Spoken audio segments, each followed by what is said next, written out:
is what can we do to prevent that? We can actually do things properly instead of waiting and not executing it quickly. So there's a lot of lessons learned here, right? Besides the political lessons of Puerto Rico, there's a human lesson of just, of sustainability, of environmental, like how do we respect the land that we live on, and what are we doing as people to impact that from a political standpoint, right? That's one piece of it. The second piece of it is, what have we learned about the dynamics of a storm, what it does to particular geographic areas? And I think that people from Katrina, Sandy, and Maria are going to eventually have to have a summit to put together a preparedness guide of some type of protocol of how to get, and then really talk to the influencers and talk about all these different grassroots things and these best practices that we've learned that work just because we did it in crisis. So that for me is the biggest thing, is like, okay, so how do we learn from this, and how do we prepare for it? What do we talk to the government and say, okay, well, if we have to evacuate an island that's 100 by 35, what does that mean? Does that mean that the airlines, instead of actually reacting to a tragedy, can actually proactively say, okay, we have planes, let's get people out of here? That makes sense to me, you know what I mean? It also means, what do we do in terms of emergency preparedness? In a place like Puerto Rico, do we bury non-perishable foods in the ground so that we can actually dig them up if we need them? Something that can be blown away. So I've come up with a bunch of ideas. Create bunkers. Create situations where we can tap into it. I recently went to Nogales, Mexico. And this is a little bit off topic, but it's interesting. I went to Nogales, Mexico, and I've been documenting conversations with people about how they come over from Mexico and what that looks like and whatever. It's just for my personal, I'm not even publishing it or anything. I just wanted to know. And one of the very interesting things I found is that when they're coming over, they're like these angels, these people that actually bury water for the people that are coming over that are designated places. And unfortunately, when I was there, we found out that other people had found out where this water was, and they were actually punching holes in the water. But that, yeah, so in other words, they wanted to make sure they didn't have sustainability here when coming across. That's the reality. People that don't want people to be here, that's what they do, right? But that's what had me thinking about, like, okay, so how do we strategically put together systems where there's satellite phones and different technology and things available to us? Yeah, exactly. So make sure that when this happens, we could actually, we have something available so people could just, dig from it, Yeah, and proactively, that's all right. Proactively be ready for it. Being in the military, being in the Marine Corps, the Marine Corps 99, 2003, we always thought about this ahead of time. The what ifs. We always want to be ready for the what ifs. They do a great job here in the United States. In other places of the world, we don't. Puerto Rico, I think creating bunkers, also educating the people, having classes, especially in a place where something like this could happen. It was bound to happen. And I think the readiness we could see wasn't there. Creating the electrical grid more inland, in places where it could be a little bit more safe haven away from the strong wind from a Category 5. Also creating seed banks, like a giant structure with seeds of plátano, of mango, papaya. The things are there. That way, it grows. Yeah, they grow super fast. And a Hurricane 5, Category 5, went through the middle of the island. When I hear people talk about this, and I don't blame them because they're ignorant on their own right. I mean, it is what it is, right? It is what it is, and it's a Category 5. You can't you can prepare as much as you can on a logistical level, but on a structural level, it's a Category 5 going through if that thing went through New York right now, this little island, we would be screwed. So when I hear people saying, oh, they could come back quick, no, they can't. 8 months to get full electricity on an island. There's people walking in black water still. There's people not eating. There's people not having water. People are dead right now that no one has found. Those are realities. Whatever you think is bad, times 10. My brother, I keep saying my brother because he's there. November 12th, they're coming here. He's dropping off, put it this way, this is the sacrifice he's doing. He's dropping off his wife, his 2 kids. They rented an apartment by the house. They got, we have the means, the means for to be able to provide that for him and his family. And he's gonna go back to Puerto Rico because we have he has a bakery over there with his father-in-law making Mallorca, pan a peso, and all that stuff. The best Mallorca in Puerto Rico, by the way, in San Juan, in TORRES, if you ever go.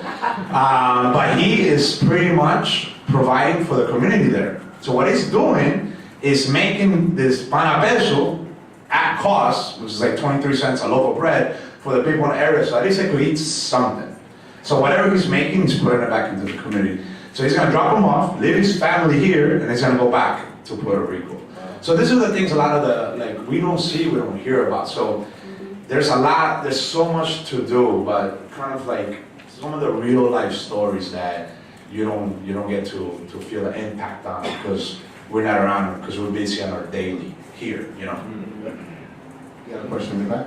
Yeah, I love what you all are doing, and me as a media company, how do I help you keep the narrative going? Because the mainstream media is controlling a narrative that it's a disconnect, because we think it's something that doesn't affect us, but people are dying, and we need to keep that narrative, you know, not the destruction, but we need the narrative, because, you know, we have an administration that is totally anti-everything. Yeah. So how do we keep the narrative? How do I connect with you? I'm a media outlet. I want to connect with you to continue to keep that narrative in front of my millions of viewers. Absolutely, and I appreciate that. Right here, hit me on Twitter. I have the same name on every single social media platform. I play around on Snapchat with filters. With that. I'll give you my card right after, and just kind of talking and like on a one-to-one basis, or if I'm Latino, you know, we interrupt each other. On a one-to-one basis, and then finding out all the influencers, talking to myself and talking to him, and he's been in this game for 20 years. So he knows everybody, and people he doesn't know, he knows. You know what I'm saying? And I'm available to help create whatever you need. Just, if we need something broadcasted, we'll definitely talk, yeah. So just let me know. Let's talk offline. It's your place to be. But yeah, but before we leave, before you leave, please, anybody who here has a Twitter account or Instagram account, hit me up and let me know. I'll give you the hashtags to support so that you can actually help keep the narrative going. Thank you so much for your attention. I appreciate you, and I hope to meet many of you offline in other conversations in the future. Okay? Thank you. Thank you very much. Thank you for bringing us here. Thank you. Thank you.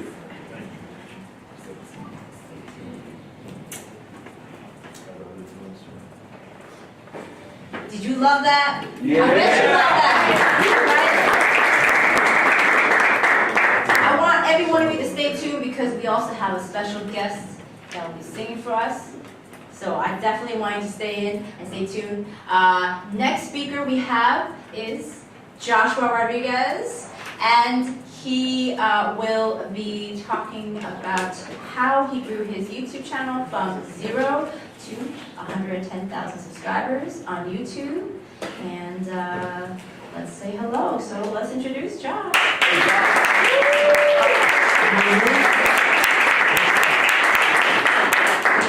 Yeah, so I have a YouTube channel called The Josh Speaks, and basically what I do is I speak. It's pretty self-evident there.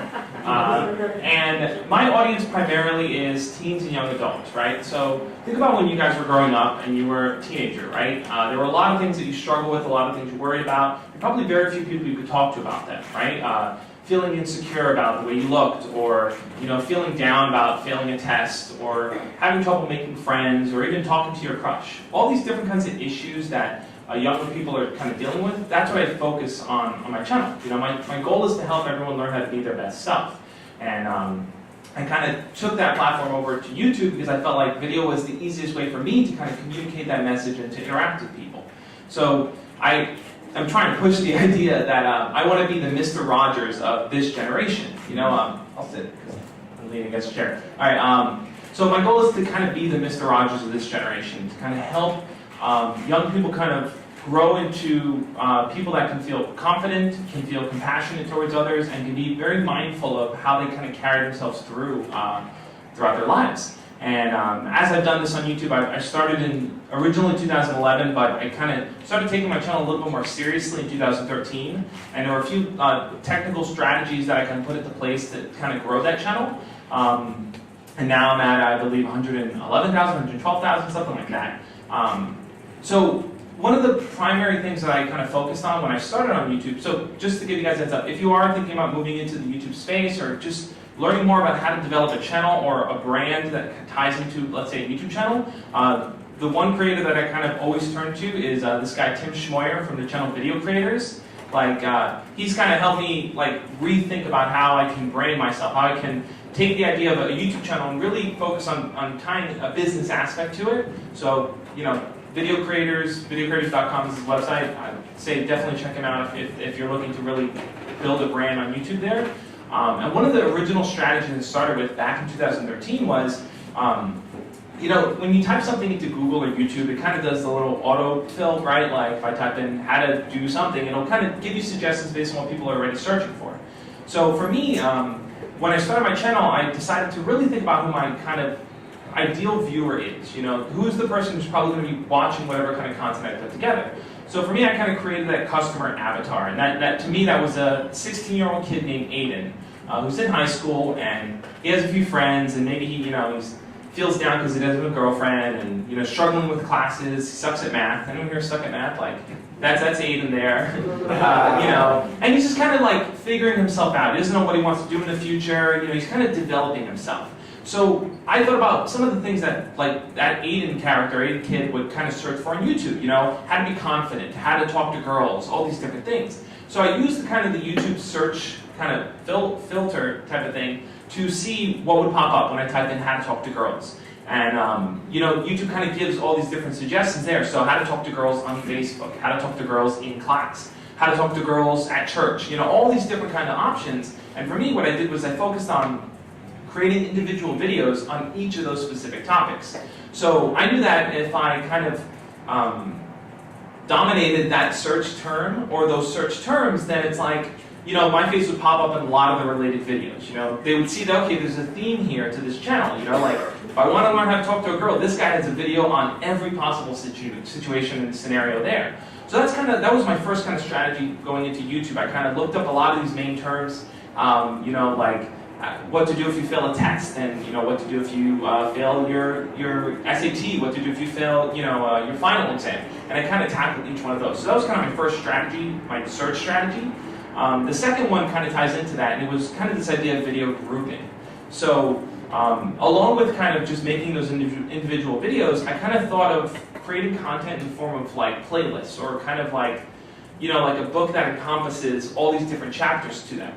So, you know, every time I would make a video and it was related to another video, I would kind of redirect traffic there. I'd say, hey, I also have a video on this specific topic too, where I go more in depth on this type of scenario that's related to that one.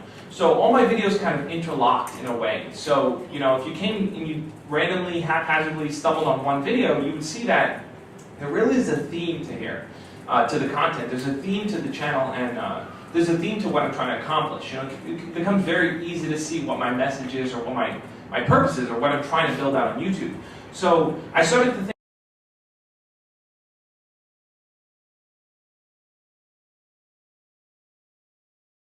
and I started to notice the playlist kind of watch time, how long people are spending on the videos, kind of start going up. So I said, okay, playlists are successful because I'm kind of anticipating what people are already searching for before they've even gotten to the search bar.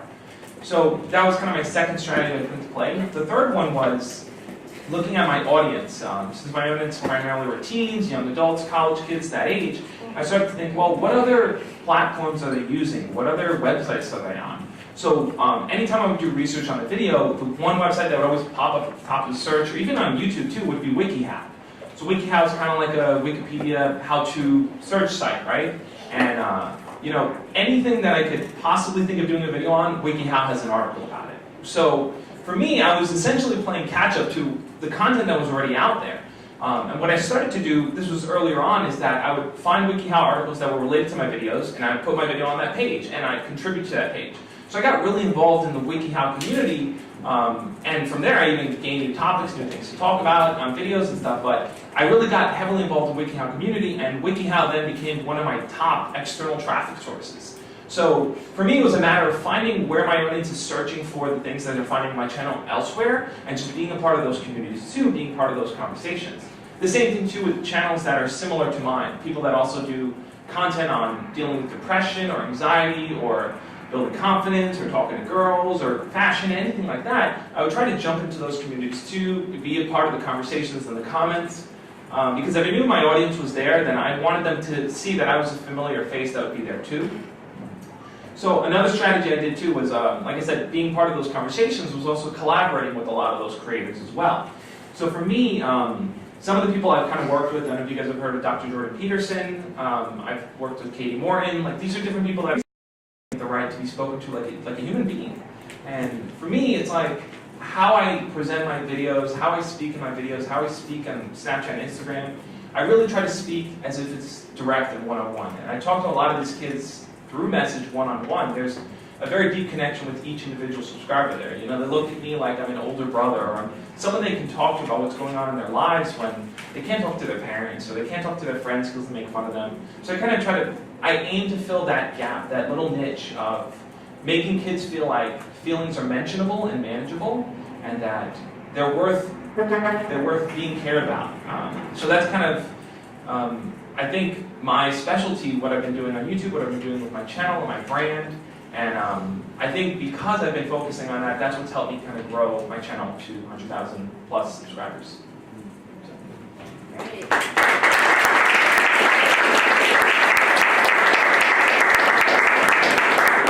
So we're going to open up to the Q&A for the audience. Does anybody have questions? Yes, George.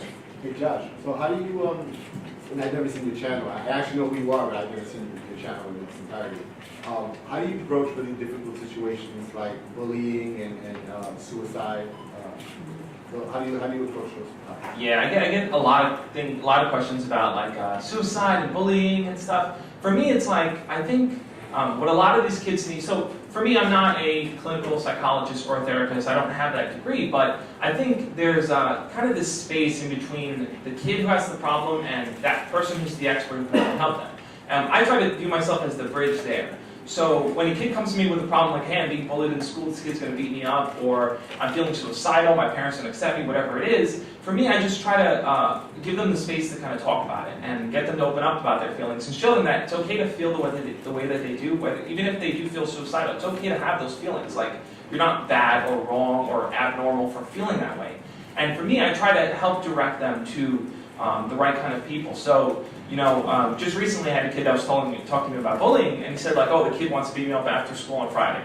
And I told him like, well, you know, maybe the best thing is to talk to your school counselor. Your school counselor may be able to resolve it without you being made fun of in front of the other kids for, you know, being scared or anything like that. So I think offering that advice and filling in that space between the kid or the viewer and the kind of professional who, you know, because to them, like, that person's so far away, they can't relate to them, they don't understand what's going on. But somehow they feel like I can kind of help them get there. So that's why I kind of fill in the gap there. So when I get those kinds of questions, I really try to think, what is the resource that they need? And I try to help them get there and make it seem like it's not foreign or weird or, you know, like, you know, a lot of these kids think that like older people just don't get what they've been through. They don't understand that as you've gotten older, you've gone through a lot of the things they have, right? But they feel like, yeah, these older people, they're in their own world, they don't understand. So I try to help them connect better with the people, you know, whether even if it's their parents sometimes, like, you know. Yeah. I have a follow-up. So naturally you're getting older, and there may be a gap in between what you can possibly do for people that are younger now. Are you mentoring anybody else in your space to actually help fill that gap once it happens? Yeah, that's my next goal. Like, I want to start, like a lot of these kids, so because my audience, some of them start watching my channel when they're in middle school, and they've been watching for years, and they're like, oh, you helped me through middle school and now into high school. So those kids that I think have stuck around, those are the ones I want to help, because I really, like, I view what I'm doing not so much as like, here's my business, here's my YouTube, but this is kind of a life project, you know? Like, I want to help these kids go through life. And those are the kids that I do want to bring on and mentor to kind of be the whatever speaks of the next generation, you know? So eventually I can take a back seat and these kids can kind of carry those messages forward. So yeah, that's definitely like where I want to take it. Thank you. an 18-year-old in this day and age, especially with social media and everything, and I'm not saying you're like old, but you're older, and it's a different time, especially with social media and how people handle things, and they're not really as confrontational as they were maybe in your time. I'm not saying you're old again, but how do you talk to children my age or younger, a little bit older, that's dealing with stuff that you particularly don't know how to handle? Yeah, and that's something I encounter a lot too. Just so you guys know, I'm 29, I'll be turning 30 in like mid-November. So but a lot of my subscribers think I'm like 15. They're like, you're not in high school? Like, I guess it's the camera angle or something. I don't know. But yeah, I mean, like, I have my own life experiences and stuff, and it's like, there are some things that kids encounter that I have no experience on, you know? And I think it's not so much about me giving the advice and telling them, oh, this is what you should do because I know. I think really it's helping them find the places they can get it. So there are so many other YouTubers that are tackling issues or talking about issues that I personally never experienced. So I see it less as like, I want to be the authority and I want to help them find the authority that can help them. So when I do encounter issues like that, whether it's like, you know, going over, let's say, racial issues or gender issues or anything like that, it's like, maybe that's not my personal experience, but I know other YouTubers, like, you know, and that's what I'm saying, it's that issue of collaborating, finding other people in the space that I'm really proud of what they're doing, and kind of directing those viewers there, and, you know, offering as much as I can, but, you know, the goal is to kind of help them find these other people that maybe they never discovered before. We have another question? Yes, go ahead. Okay, so I'm an upcoming YouTuber myself. That's right, upcoming. So I've noticed that I have an issue with like consistency. I'm not sure how much I should upload like in a week, in a month. So like, what would you recommend as far as uploading to YouTube? And so, you know, YouTube is a kind of tricky platform, as they all are, but it's like, you know, so the algorithm or the posting, like schedules things, those things always kind of change. What YouTube kind of values the most right now, I think, is watch time. So how much people are watching your videos, how long they're watching for, how long are they staying engaged with your content, and not only that, but how long are you kind of keeping them on YouTube. So if they watch one of your videos and then they watch 20 other videos, that still counts as you kind of directing them. Okay. So in terms of how often you should post, I mean, you can say, I think what's most important is creating kind of a schedule and then sticking to that and just letting your viewers know when that is. So about 2 or 3 weeks ago, I was posting twice a week, and it was like every Tuesday and Friday, new videos.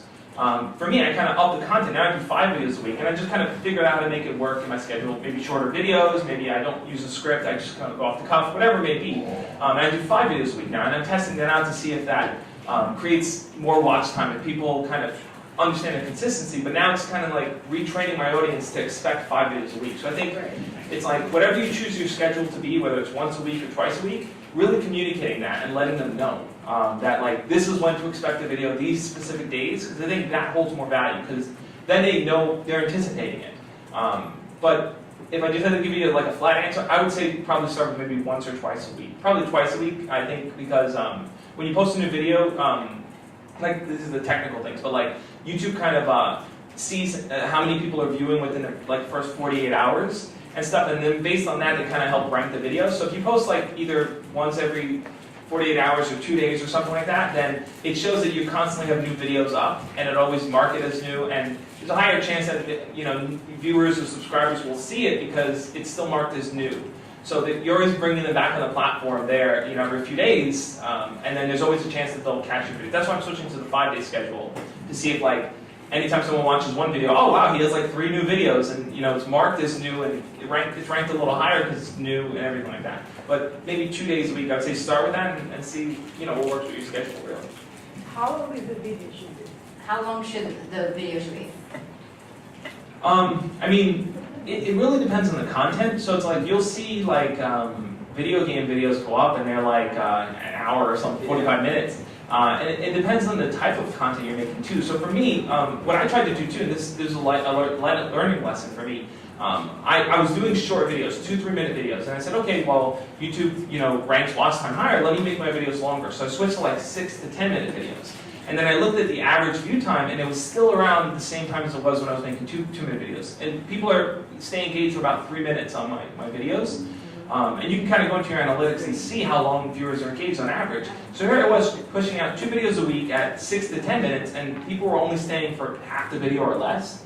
So I switched back to shorter videos, and I'm doing more frequently. So I'm testing out, these are different things I'm testing out. It really depends on the content. So like if you're doing a makeup tutorial, that can be 40 minutes of you doing everything, and people will stay engaged for 40 minutes. But maybe for me, like an advice video, they're not gonna sit and watch 40 minutes, all the time. They may feel like they just want a quick answer, they want to learn something. And especially because my audience is younger, it's like, a lot of them watch on their phones, and I can guarantee they're watching in school, and they're doing things like that. So they're not going to sit there for 40 minutes. They'll maybe sit for 3 minutes while they're waiting for class or going to the bus and stuff like that. So I have a question. Since you're able to reach mostly the middle school students and high school students, what do you suggest, especially for parents out there, to be a little bit concerned of safety-wise for the kids? Yeah, I mean, the truth is a lot of parents don't know what the hell their kids are doing, right? On phones, on computers, they don't know.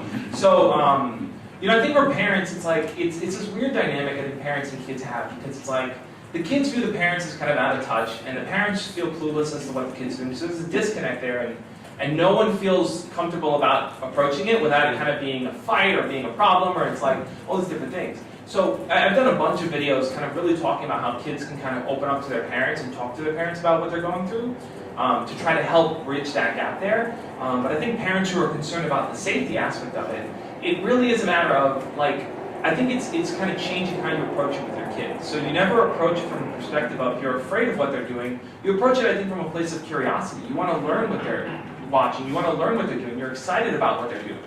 And it's showing them that you care about what they care about. Because if they see that you're going to either decide it's good or bad, and then they're not going to want to share it with you. It's like if they're obsessed with Logan Paul and they're a part of the Low Gang and all these different things, a parent doesn't understand what that is. I don't even barely understand what that is. But I know a lot of my subscribers are obsessed with Logan Paul and Jake Paul and these guys. And it's like when I talk to them and they talk to me about it, I just approach with as if I'm learning about something for the first time, and they light up. They love talking about things that they care about. So the parents who are concerned with security, it's like show your kids that you care about what they care about, and I think they'll open up more. And then you have a better understanding of what they're doing and stuff, and you won't be as in the dark, Right. And this is another question I think content creators should think about. How did you keep on going when sometimes the road was tough? Because sometimes you just only get maybe, a few hundred subscribers, and then some people are getting wildly numbers.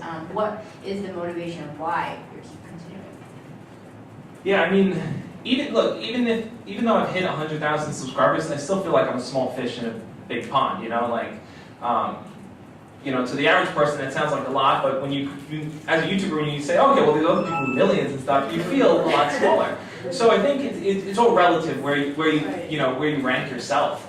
But I think if you are starting and you're not getting views or subscribers or anything like that, I think it really comes down to, like I said, I think maybe putting that search strategy into place and really defining who your audience viewer is, the person you're speaking to, and then think about what they're searching for and really try to provide those answers and that help for them. I think of every YouTube channel, no matter what you do, a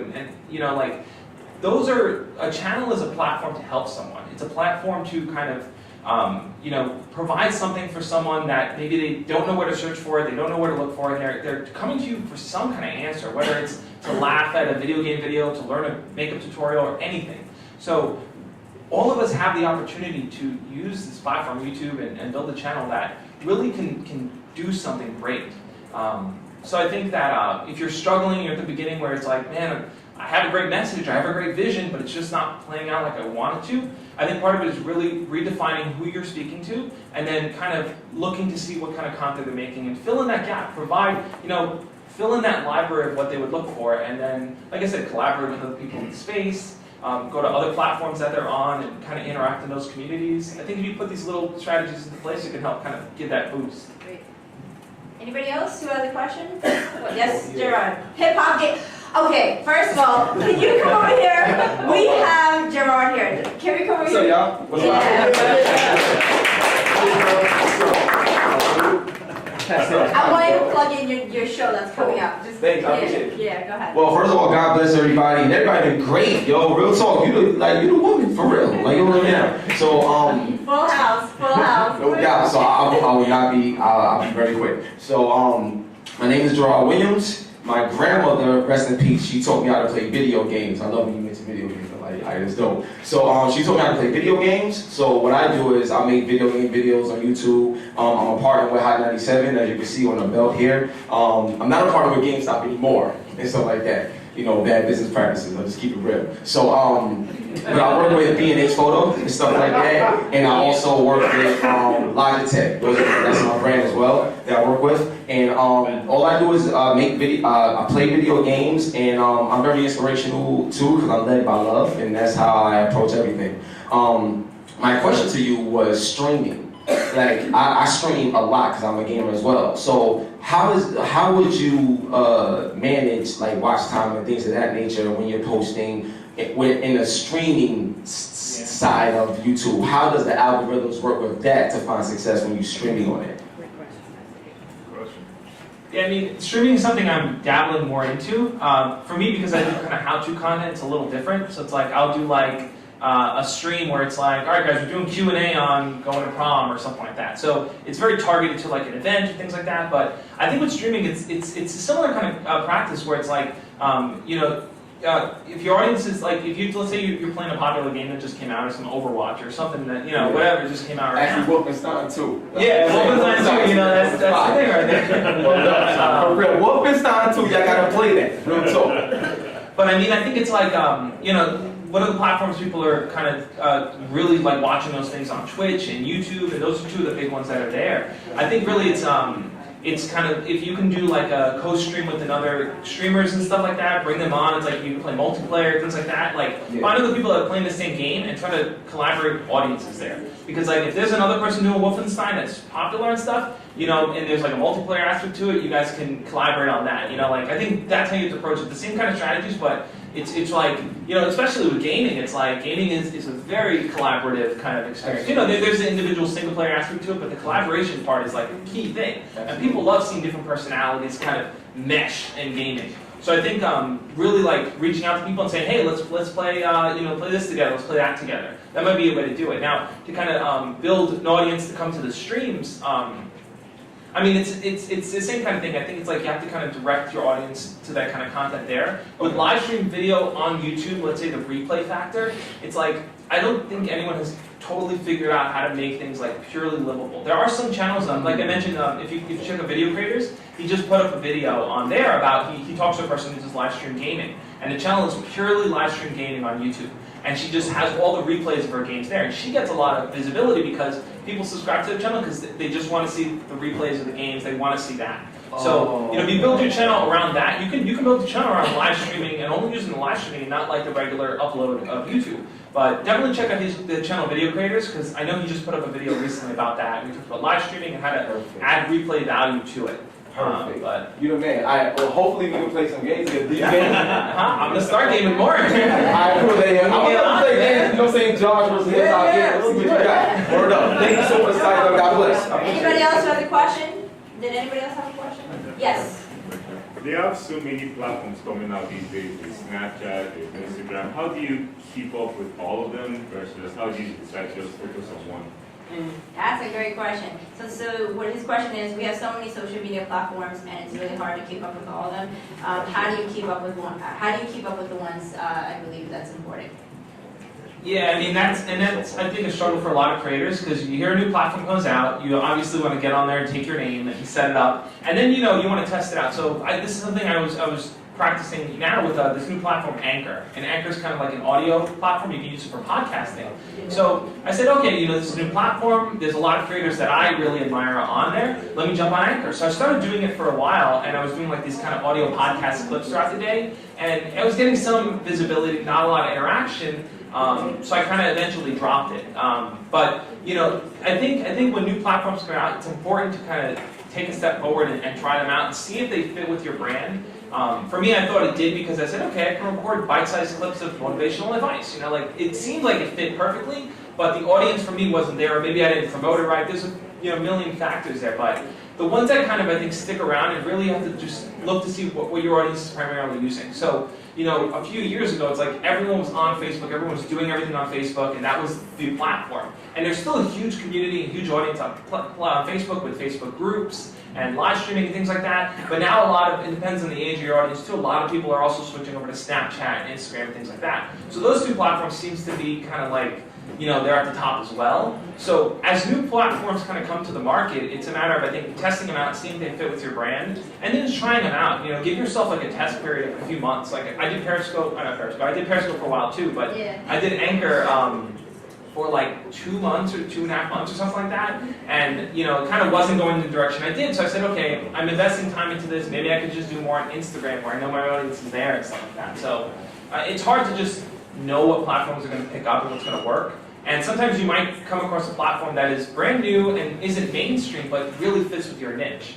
You know, so it really is, I think, just jumping on board and trying new things out and then tying it to your brand rather than just getting on a platform just because everyone's on that platform. Really make sure it ties to what you're doing and try to work your message through that.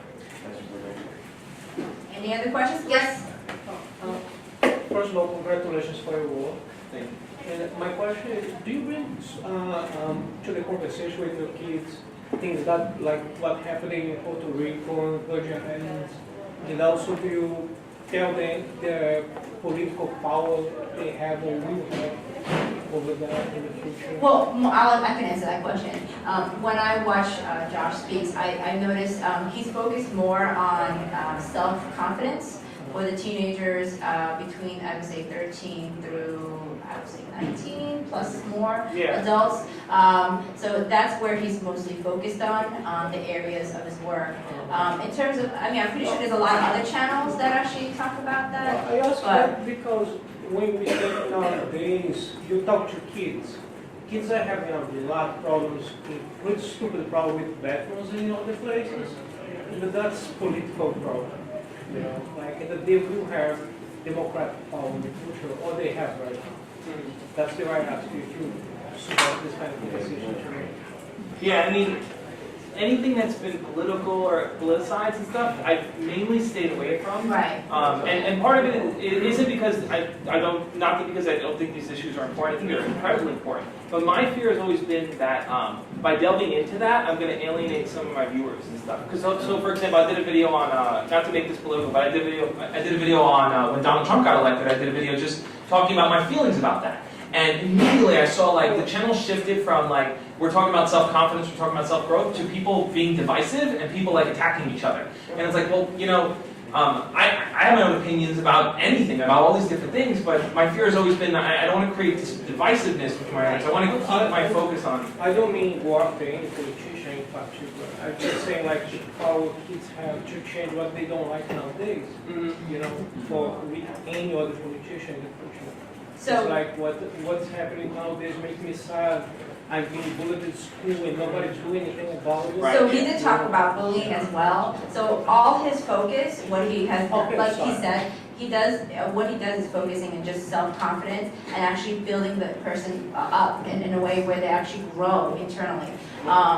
And that's what he's mostly focused on. Like he said before, he can't change someone else's opinions. That's how they are. You know, whatever they decide is what they decide. But what he can do is he can actually influence in a way to give self-confidence. So that's what I noticed on all his episodes. Yes, go ahead. What made you? Why was it so important? Confidence. Why was that such a topic that was so important to you? So the question is, why is he focusing self-confidence on the students? Yeah, I think just for myself growing up, it's like when I think back to my childhood or, you know, like growing up in middle school, high school, and just kind of those developmental years, you know, like I was always kind of struggling with a lot of things I talk about. And it wasn't until I got to college that I kind of had this awakening moment. I'll shorten the story, but like, you know, my parents wanted me to go into like computer engineering, and I didn't really know what I wanted to do, and I kind of took that, and I ended up failing physics and math my first semester, and I was on academic relation. And I remember just like sitting there in my dorm room, and I'm like, man, is this what I want to do? Is this the right direction for me? And I kind of give myself the ultimatum. I'm like, I'm going to figure out what the purpose of my life is at this moment. I'm not going to leave this room until I figure it out. And for me, it was as simple as just realizing like I'm alive, I have the ability to do things, and I feel like I have that sense of privilege where it's like I'm alive, I can walk every day, I can talk, I I can breathe, I can do all these amazing things, like I'm alive. And it's like, because of that, I feel like I have this duty to help others kind of, like, be confident in themselves, be happy with themselves, like, value life. And I just felt like, you know, because I had that awakening, I felt like I just want to help others kind of experience that and realize that life is so precious and valuable. That's awesome. I have a question. Thank you. Yes, go ahead, last question. Thank you. Great the way you empower your audience, but I also think like what is it going to take for you to get to the 150 to 200,000 subscribers in the near future? Like, really, what is it going to take for you other than content? Just here with you, like, you want to grow your audience, obviously. Yeah. What's it going to take for you? Yeah, I mean, I think like there's so much maybe you can do on the platform of YouTube itself. Like I can maybe make more videos, I can title them differently, I can do all these little technical things. But I think really to kind of gain that bigger growth, I need to probably tap into outside audiences. So that's kind of been my focus now, it's reaching out to schools. So like one of the challenges I ran into is like because my audience is young, it was difficult for me to figure out how to like monetize a younger audience, you know, like a lot of times kids will say, I don't have money for a t-shirt, I don't have money for this, I don't have money for that. So I said, okay, well, the kids themselves maybe don't have the money, but parents have money, schools have money, you know, outside entities that take care of these kids, people that care about these kids have money and stuff to kind of invest. So for me, a lot of things I want to do now is start doing maybe a public speaking tour at different schools because, you know, I may get like, in a certain school, maybe there's like 3 or 4 kids that know about my content, but now if I can speak in a school, I can speak to an auditorium of hundreds of kids. So I have the potential of like instant growth in those instances there. Another thing is I'm working on putting together a book that's going to kind of encompass what I talk about, and then having that visibility, let's say in bookstores, being able to promote it. So I think beyond the YouTube platform, it's really thinking about how you can take your message, your idea, and kind of jump to other platforms. You know, YouTube is not, it shouldn't be the end-all be-all. You know, it's like, it's a medium that you use just like you would use blogging, just like you use television, just like you use anything else. So for me, it's now expanding outside. So I think those could be ways to kind of grow quicker to 150,000, 200,000, a million, whatever it may be. So that's my focus going forward. It's less YouTube-centric and it's more, I think, like outside real-world centric now. Thank you guys so much.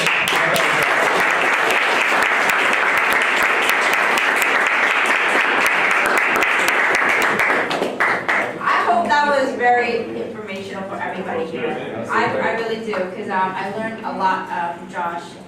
Even for like 5 minutes, you learned a lot. So, I have a special conversation video that I created with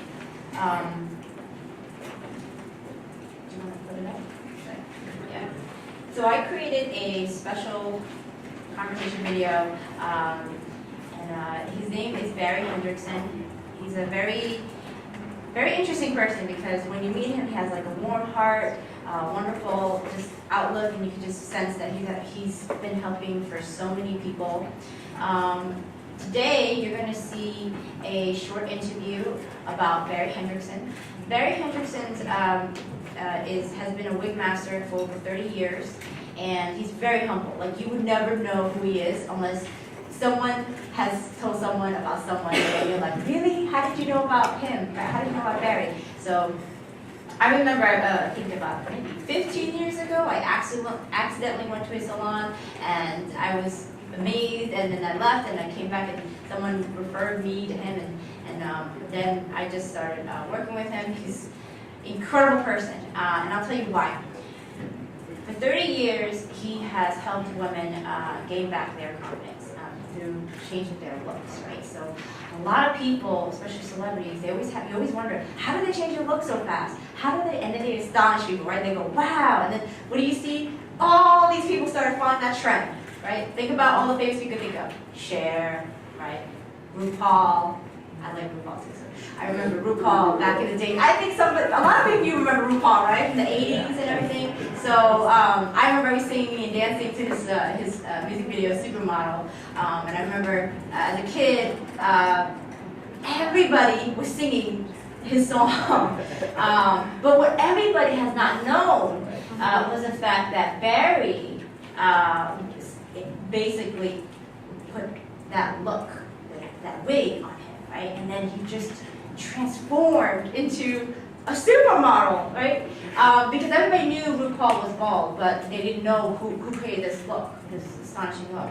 So now I'm going to show you guys a special interview. So let's take a look.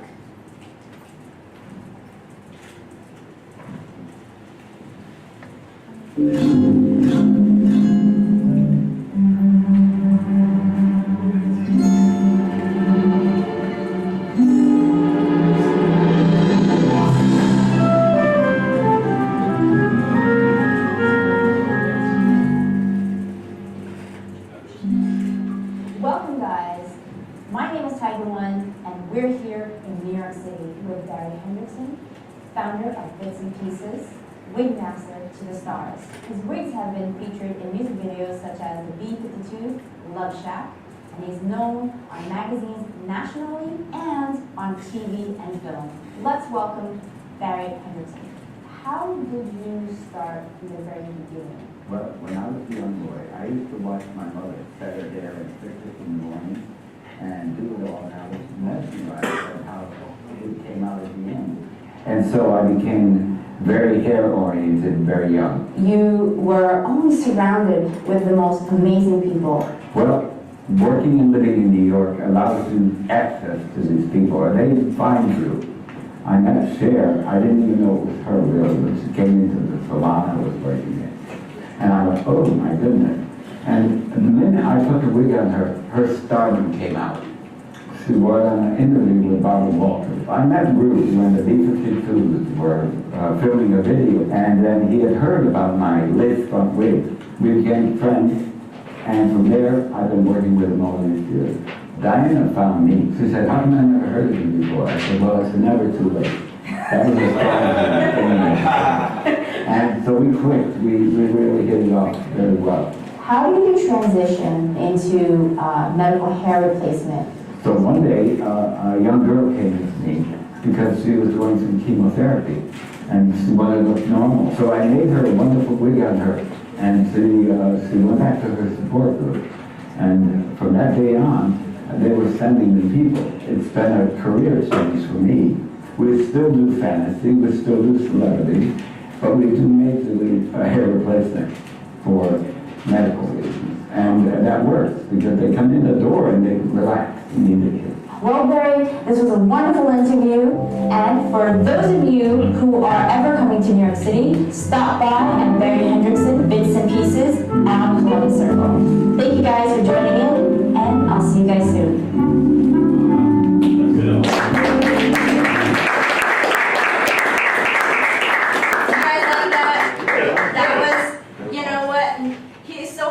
Very so humble that no one knows him unless he got referred. I mean, he doesn't even talk about who he works with. And that's why I'm always like looking at him like, how did you do this and how did you do that? I don't know. He's like, I don't know. They just come to me and they love me like Diana Ross, you know? So now if you guys like that, feel free to tweet this out. I put it on my Twitter at Tiger1NYC. Feel free to retweet it. It really means a lot to me, so that I can show at least the appreciation of Cher for making us laugh, smile, dance with her music. RuPaul for his stunning looks. I mean, really, like he changed in many ways for a lot of people in giving them self-confidence. And I love Diana Ross. Who doesn't love Diana Ross, right? Yeah. I've been singing her songs in my mind all the time. So please do retweet it out, and if you do like my YouTube video segment, feel free to subscribe to my YouTube channel. Now, we have a special performance today, really special, but I want to give me about 2 minutes because we gotta get the music up, and then we will definitely show you who's the star for 2018. So stay tuned. Give me 2 minutes, guys.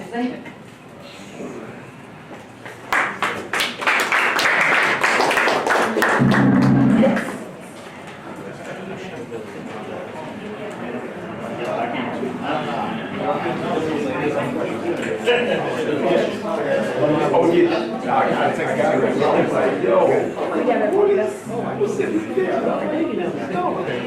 I cooled down.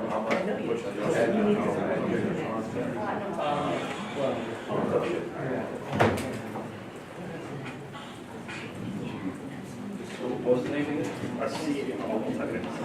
No, hold on.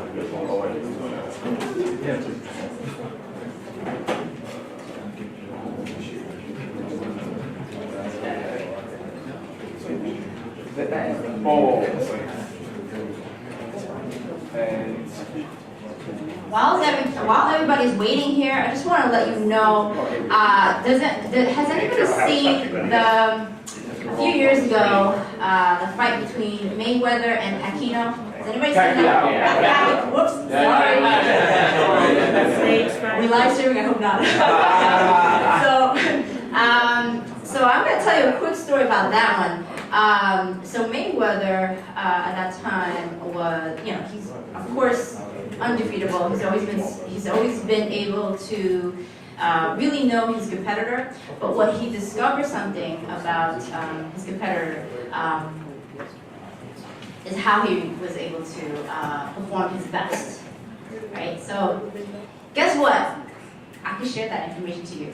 It's right over there. So winners look over here. So winners look here. I'll tell you more about it later, but definitely I'll let you know more of the information. But let me tell you something. He won the first time and he won again with McGregor, right? Am I correct? Yeah, the second time.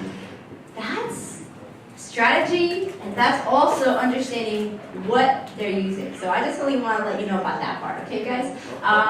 We have a special performance. So, everything's good? Okay, great. So, now we're going to introduce a very special person. He's amazing, and I'll tell you why. I've never seen a person who can sing, act, and choreograph. He's right next to me right here. And his name is Pierre Alexander. And let's welcome him right now because he's going to sing for us.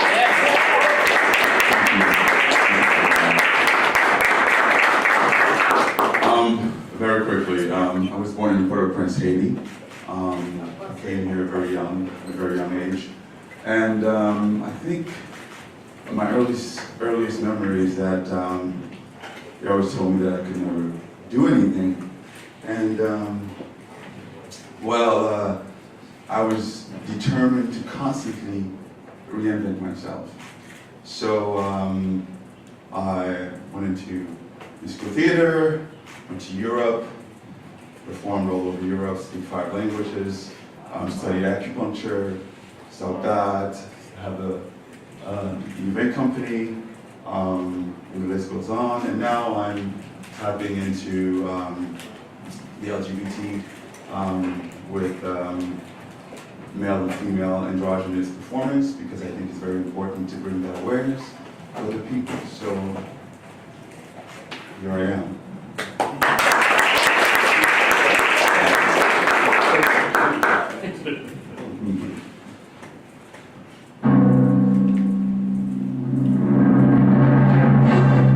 This is from Martin Bow.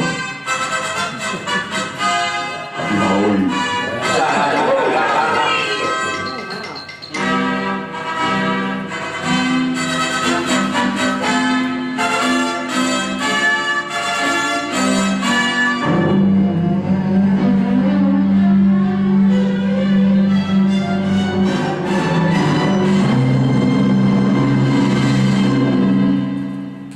Whatever happened to PIERRE?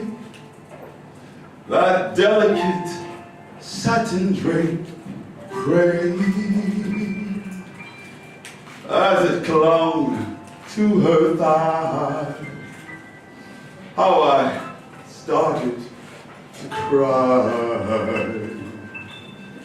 'cause I wanted to be dressed just to say, give yourself over to absolute pleasure. Swim the warm waters of sins of the flesh. Erotic nightmares beyond any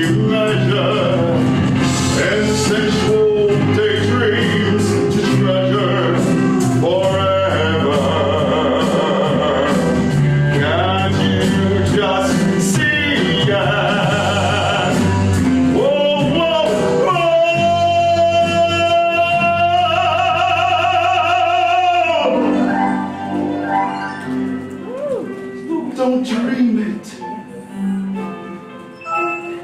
Be it.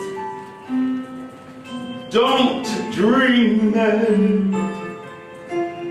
Be it. Don't dream it. Be it. Don't dream it. Be it. Don't dream it. But be it. Don't dream it.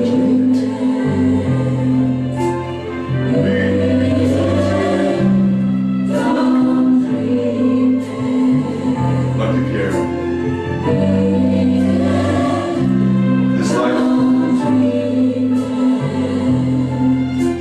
was not negative, so I had to change my name to Lucky Pierre. So if you want to know more about myself and my journey, go on Instagram and under Lucky Pierre. Don't dream that.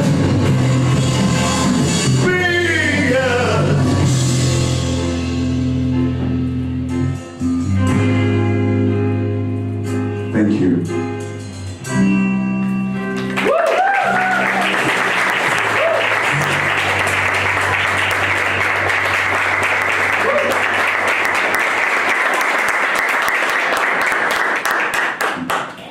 Did everybody enjoy that? Yeah. Great. Now we are going to take our lunch break.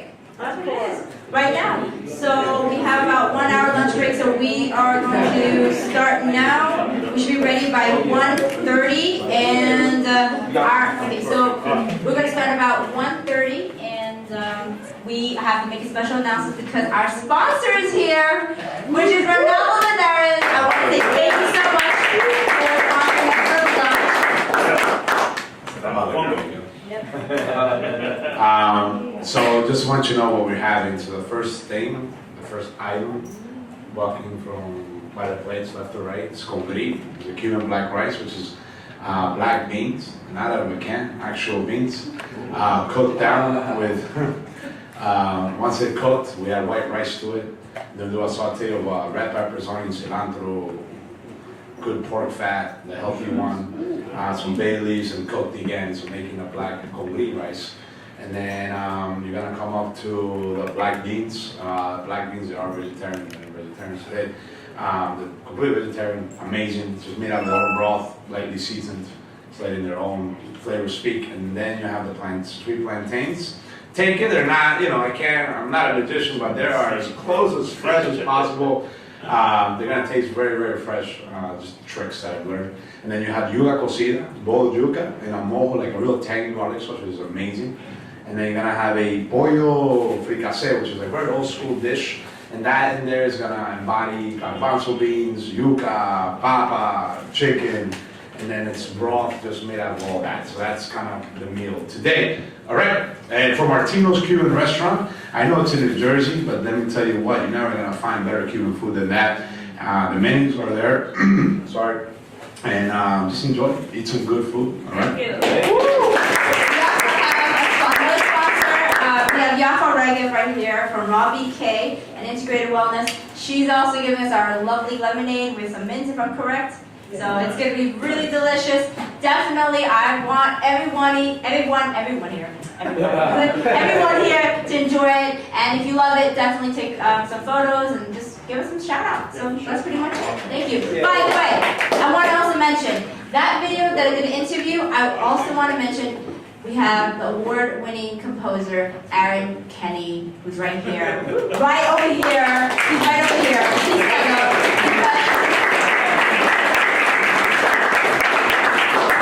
I completely forgot for a second. But I didn't forget when I looked at yourself. I definitely want to plug that in. He is an award-winning composer. He's actually won Cannes Film Festival, if I'm correct, as a great. yeah. And he has a whole lot of awards. If you look at his website, it's called aaron-kenny.com. So thank you so much, guys.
Well, I hope everybody enjoyed Cuban Martina's cuisine. Yeah!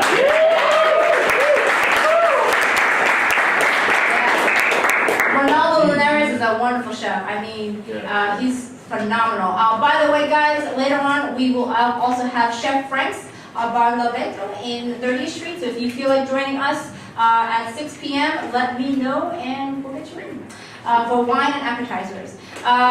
I also want to thank our sponsors for My Dog Knows It. My Dog Knows It is a great product where you can actually put some sunscreen for your dog, which is great. I also want to thank all our other sponsors, which is Nature's Path and Primal Links Media is here too as well. Thank you so much for being our sponsor. And we're going to have right now Steven, the salon guy. He's going to talk about how he built his brand through YouTube and how you guys can learn from him. So let's say hello. Thank you for the vodka. I appreciate it. She has a hidden stash in the back over there. So I want to start with a joke. You guys like jokes? Yeah. So there's an ice fisherman, and he's sitting on a stool. What's his name? Hold on. Icy. We'll call him Icy. Right? So he's sitting on a stool, and he's got his line, and he's sawing a hole into the ice. All of a sudden, out of nowhere, he hears, "There are no fish under the ice." He's looking around. Okay? Weird. Moves over like 15, 20 feet. Sits on his stool. He's sawing a hole in the ice. All of a sudden, "There are no fish under the ice." "God, is that you?" Voice goes, "No, it's the ice rink manager." I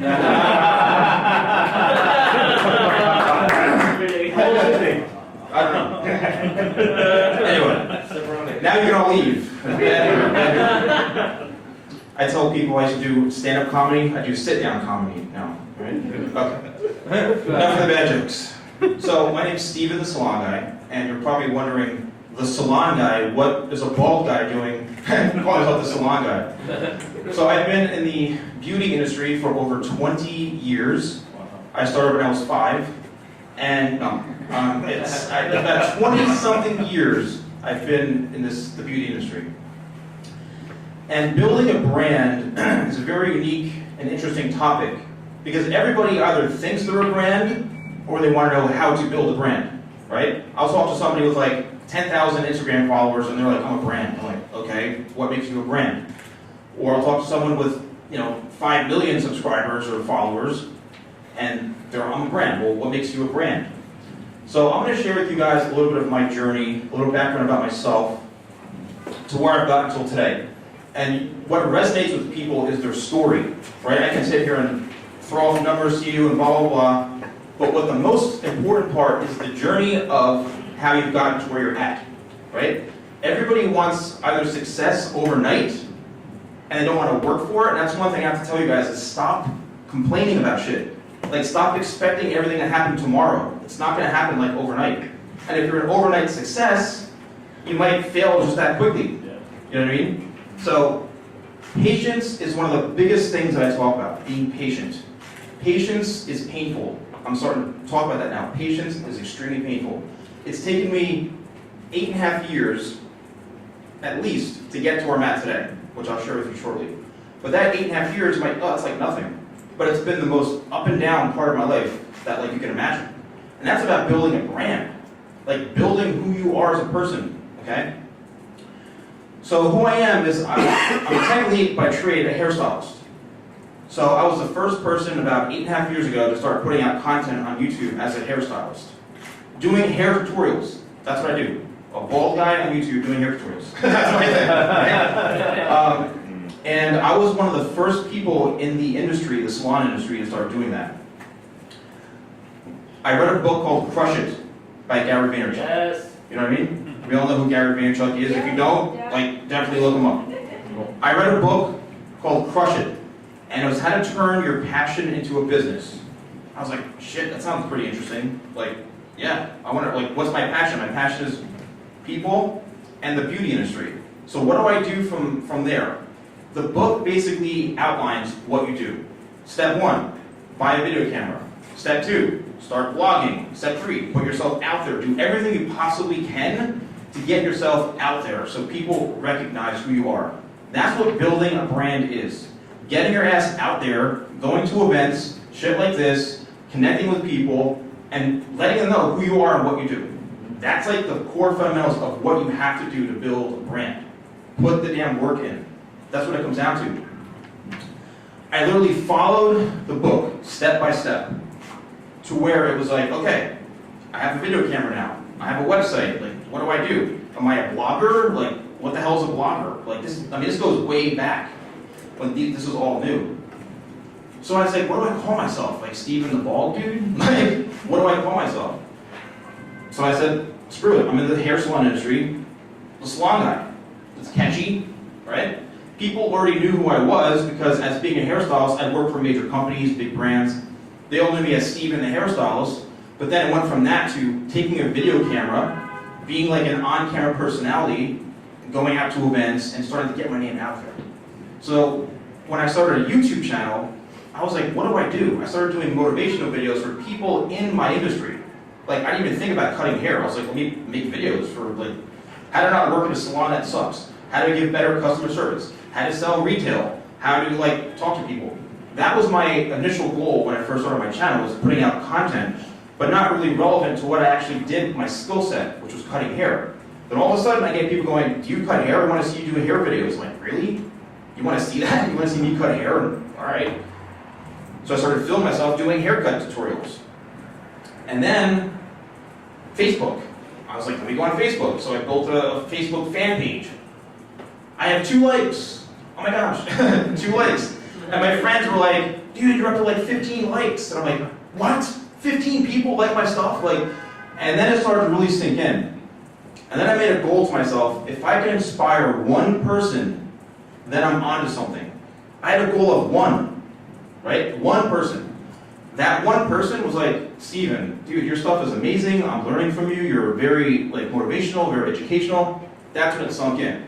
I was like, I need to start creating content that is inspiring people and educating them. That was the start of when it really clicked. So, fast forwarding, I was really kind of not sure where it was going to go.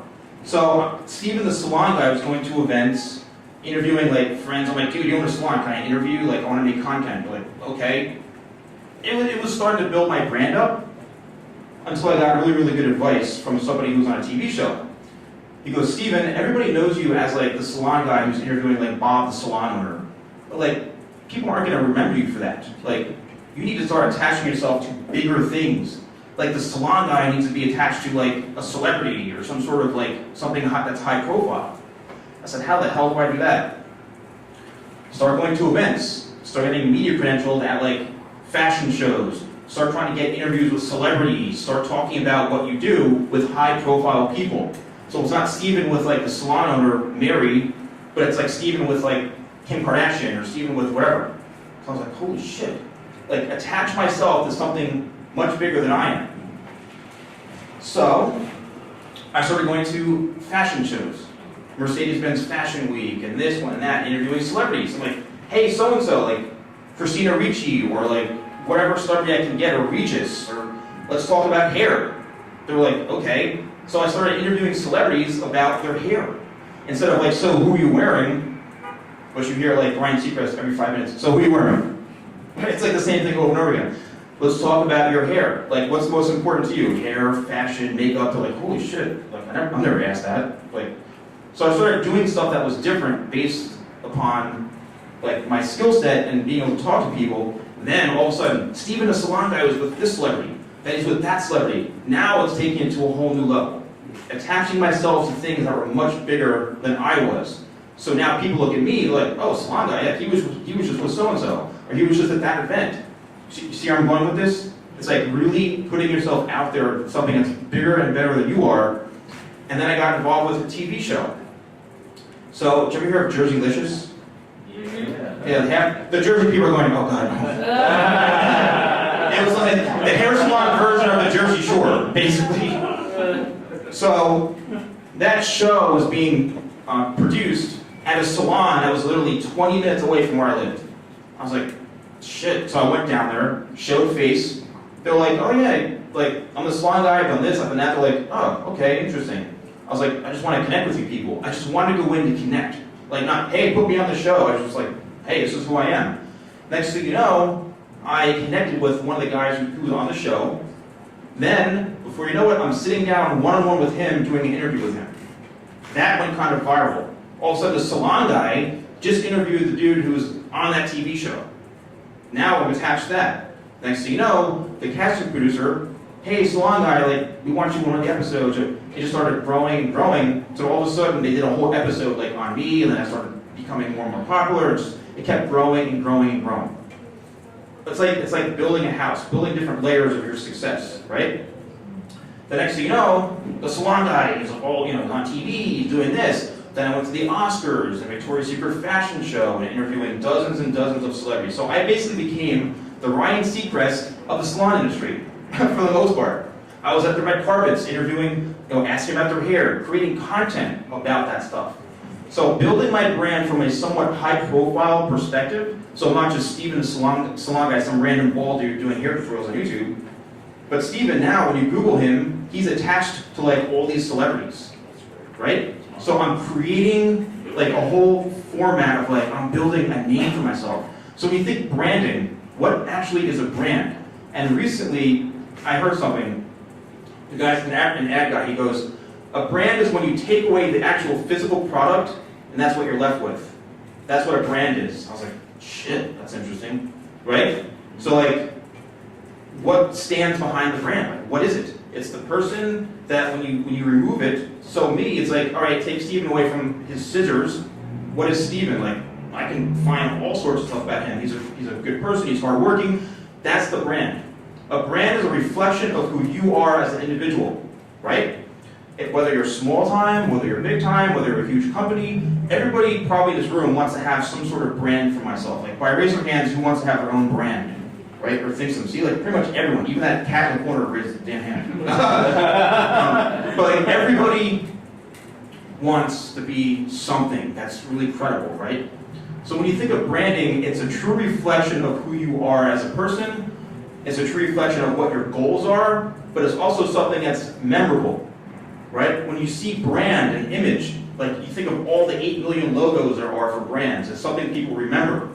So you need to have something that people remember, whether it's being super nice. Oh, I met Steven, he's so funny. Not really. I met Steven, he's so funny, like he's such a nice guy, like, oh, the salon guy, yeah, no, like, it's gotten to that point now, I'm either walking around, people are like, I just saw you like on a video, like you're the hair tutorial guy, like, yeah, that's me. But it goes beyond that. It's how do I treat those people when I engage with them? So what you're doing is you're setting up yourself to be memorable. That's what a brand is. So basically, after getting some recognition and getting out there on my YouTube stuff is kind of growing, I realized all of those things, like I think somebody asked you, Josh, like how do you go beyond the 100,000? How do you start to really like get noticed and recognized? I'll admit it, being on TV helps, being with celebrities helps. Getting all these things that they weren't handed to me, I made them happen. So like, whatever you make happen is how you're gonna grow. You know what I mean? So, taking all those things that, yeah, you make a little boost here, being on like Hot 97, like, oh, I was on the radio, whatever it is, I was on TV. So just to give you a little context of like what I have done, that's kind of cool, I've been on GMA Live, Good Morning America. I was on Fox Philadelphia, I think, a month and a half ago doing hair segments. Like I said, I've been to the Oscars. I've been at TMZ Live, I think, 9 times. I've been in Marie Claire magazine, and the list goes on and on. All right, I've done some pretty cool things. But none of that stuff was handed to me. And if it was handed to me, it was somebody from that company or that brand or whatever coming to me saying, Steven, we want you for this, right? So how do you actually go about doing that? One, you have to be extremely patient, like I mentioned before. And you have to be passionate about what you do. Now, I'm going to set all of you straight when it comes to passion. Everybody says, oh, I'm passionate about this, I'm passionate about that. Does that mean you can turn that into a business? No. Okay? I mean, I'm passionate about whatever, say golf or say sports. Doesn't mean I'm gonna be playing for like the NFL or MLB, like I still love it. So you have to separate your passion for something that you can be realistic with. What can you actually do that's gonna bring you money? That's what it comes down to. Building a brand is like, yeah, becoming like a cool name, but what can you do to make money from it? Right now, my brand, the salon guy, like, I'm all in. Like, that's my income is me, what I've built up. So what you have to do is take whatever you think you're really good at, apply those things and be realistic with what you can do with it. If you're a makeup artist, there's like 9 million makeup artists on YouTube. That's awesome. But like, the big ones, obviously they're big for a reason, because they've been non-stop. If you hear the stories, oh, I've been at it for 4 years, I've been at it for 3 years, I'm doing makeup tour, I'm doing this. Then they have their own makeup line. Everything turns out to what can you do to monetize your skill set. For me as a hairstylist, like, there's only I'm probably one of the few guys on YouTube, if not the only guy on YouTube, who's doing what I'm doing. So I'll do recreations of haircut tutorials, right? I'll take celebrities and I'll recreate those haircuts on mannequins or on models. And then I'll interview celebrities, or I'll do event coverage, or I'll do some comedy skits here and there. So I literally, and I've had some big people recognize my videos. Like recently, y'all know who PewDiePie is? Yeah. PewDiePie, right? Yeah. One of the biggest YouTube guy. He recently, in one of his live streams, said, because he's like, oh, I've seen the salon guy videos, like this has happened a couple times, like we've interacted. And I said, dude, I'm trying to get to 500,000 subscribers by the end of this year. So in his live stream, he goes, hey everybody, go check out the salon guy, help him get to 500,000 subscribers, go check him out. I almost like fainted. He's got like 40-something million subscribers or something like that. So the Sprouse brothers, right? They did a meme off of one of my haircut tutorials from them, which went viral. Like, it's crazy. I've had, okay, this is probably the biggest one. You guys know who Macklemore is? Yeah. Everyone knows who Macklemore is. So a couple years ago, I did a haircut tutorial of Macklemore's hair, the undercut, the popular undercut, right? All of a sudden, one day I'm sitting in my car, and I look at my Instagram feed, I'm getting tagged left and right. I'm like, what the hell's going on? So I look, and I see a video of me talking, I'm doing the same thing from that video, and I'm like, what the hell's going on? Then all of a sudden, I see like Macklemore's face come into the video. He ripped my video of his haircut tutorial that I did, put his face to it, and then put one of his songs to it to promote one of his songs. Is that crazy? I was like, what the hell? It was for his album, I think it was like Brad Pitt's Cousin or something like that, one of his more recent albums. So he copyright infringed on my video, ripped it, re-edited the video, so when I held the mannequin head, I was like, if you want the Macklemore haircut, this is what you do. And then he put his face on the mannequin, so I was like holding Macklemore's head. And then like, it was so funny. And then before you know it, I was like, holy shit. So I have all these things that kind of happen that are now attached to my brand. This has happened, that has happened, this has happened. But a lot of it is from not expecting anything. This is the next part of the whole thing. So we all want things to happen overnight. We want to be rich and famous tomorrow, right? Like we all do. I see everyone's hands going up, right? And we all have, Margot Robbie is in the back. You know Margot Robbie? She's right there, the actress. She looks just like her. And we're going to do a Wolf of Wall Street reenactment later. Anyway, so everybody wants to be famous, and they want it to happen overnight, okay? But what you have to do is you have to stop expecting that things are going to happen. Don't think it's going to come your way. You're not going to get a knock on the door going, hi, I'm success, and I'm going to make you successful today. That's not going to happen, all right? What's going to happen is you stop expecting it to happen and just be open. It's like a spiritual release. I learned this recently a couple years ago. It was like, because I used to always ask why. How many of you guys, by show of hands, are always asking why? Like, why not me? Why not this? And if you're not, good. But I ask why every 5 minutes. Like, why am I not this? Why am I not that? Right? We all have. I stopped asking why, and I started saying thank you. Right? I started accepting everything that came my way. So, good or bad. And to be honest with you, like, mostly good shit happens to me. Like, I'll be honest with you. I don't promote bad stuff. I'm not throwing any drama on Facebook. I'm not, like, posting any ratchet stuff. It's all, like, just being, like, thankful and open to whatever comes my way. And that has helped me get to the point of where I'm at. spiritually and also success-wise. Whatever you put out into the world, you're gonna get back. And if you sit there and complain all day, like, oh, I'm not successful, and I'm not this, or you're putting out, getting like drunk at the club and like twerking all night, well, guess what? Like, that's what you're gonna get back. How many times you've gone on Facebook and seen the people like half naked, right? The girls were like they're showing a little too much, and then all they do is complain about, oh, I get so much negative attention, and blah blah. Well, duh, you idiot. You're posting booty and breast shots all night. What do you expect? Like, so whatever you put out, you're gonna get back in. So as far as sheer numbers, I think today I'm gonna hit 470,000 YouTube subscribers. Wow. Yeah. I mean, like Josh said before, I'm like kind of small potatoes in a big kind of, but the unique thing is that the brand now has really I've created a brand where now companies are coming to me, okay? So when companies come to you and they say, we want to work with you or hire you for our own business to help us grow, that's when you know shit's going to start really taking off. Yeah, and it doesn't happen overnight. All right, it does not happen overnight. You have to be extremely patient. Most people get to that point where they're just at that threshold, and they're like, "Fuck, man, I'm out. Like this sucks." You know what I mean? Like most people. But if you keep going and pushing through that wall, you're gonna break through. And once you break through, it's a whole new level of shit.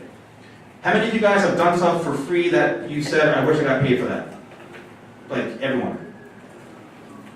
You will start to get paid for it when you start to think of yourself as a business, and look at yourself as a brand, and look at yourself as something that's valuable and worth something. Hey, I'm doing a keynote like today. I'm not getting paid for anything. I don't really do a lot of these anymore, but I did it because Tiger. She's really sweet and she's nice. And I'll be honest with you, this crew of people here, like I've done keynotes where it's like a lot larger groups and different settings. All of you guys have been freaking amazing. You know what I mean? I've made more connections here in the last hour and a half, and I'm like sitting there with 3,000 people going, "Oh, this from you." You know what I mean? So Wow. Yeah. More connections here than another place? I mean, like, give her some credit, man. You know what I mean? And then, you never know, especially events. I'm really at this stage somewhat picky of I'm too busy, I'm not gonna go, blah blah. But sometimes you get out what you put it back in. So I don't know what I was gonna expect today.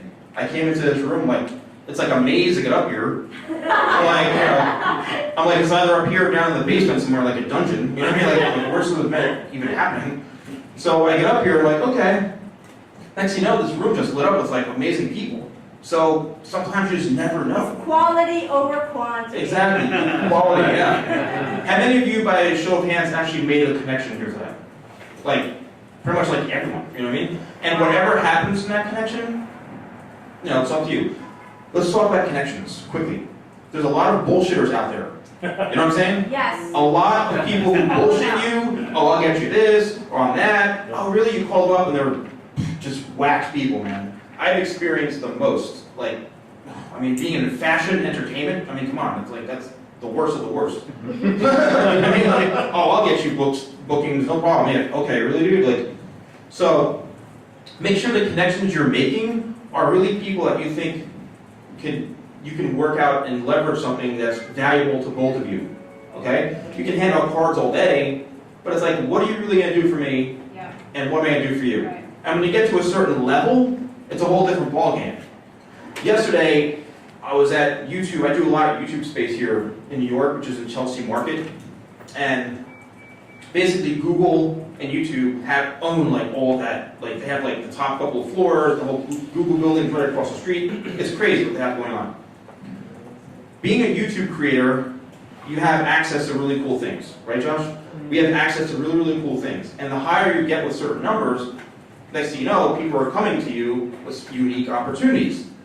Yesterday, I was at an event called Brand Jam, where YouTube picked maybe, I think it was 10 or 12 of us, pretty high-profile creators. There was some dudes there, one guy had 3 million subscribers. I think the lowest amount of subscribers that were there were 300,000, right? So they picked really, really good quality YouTubers.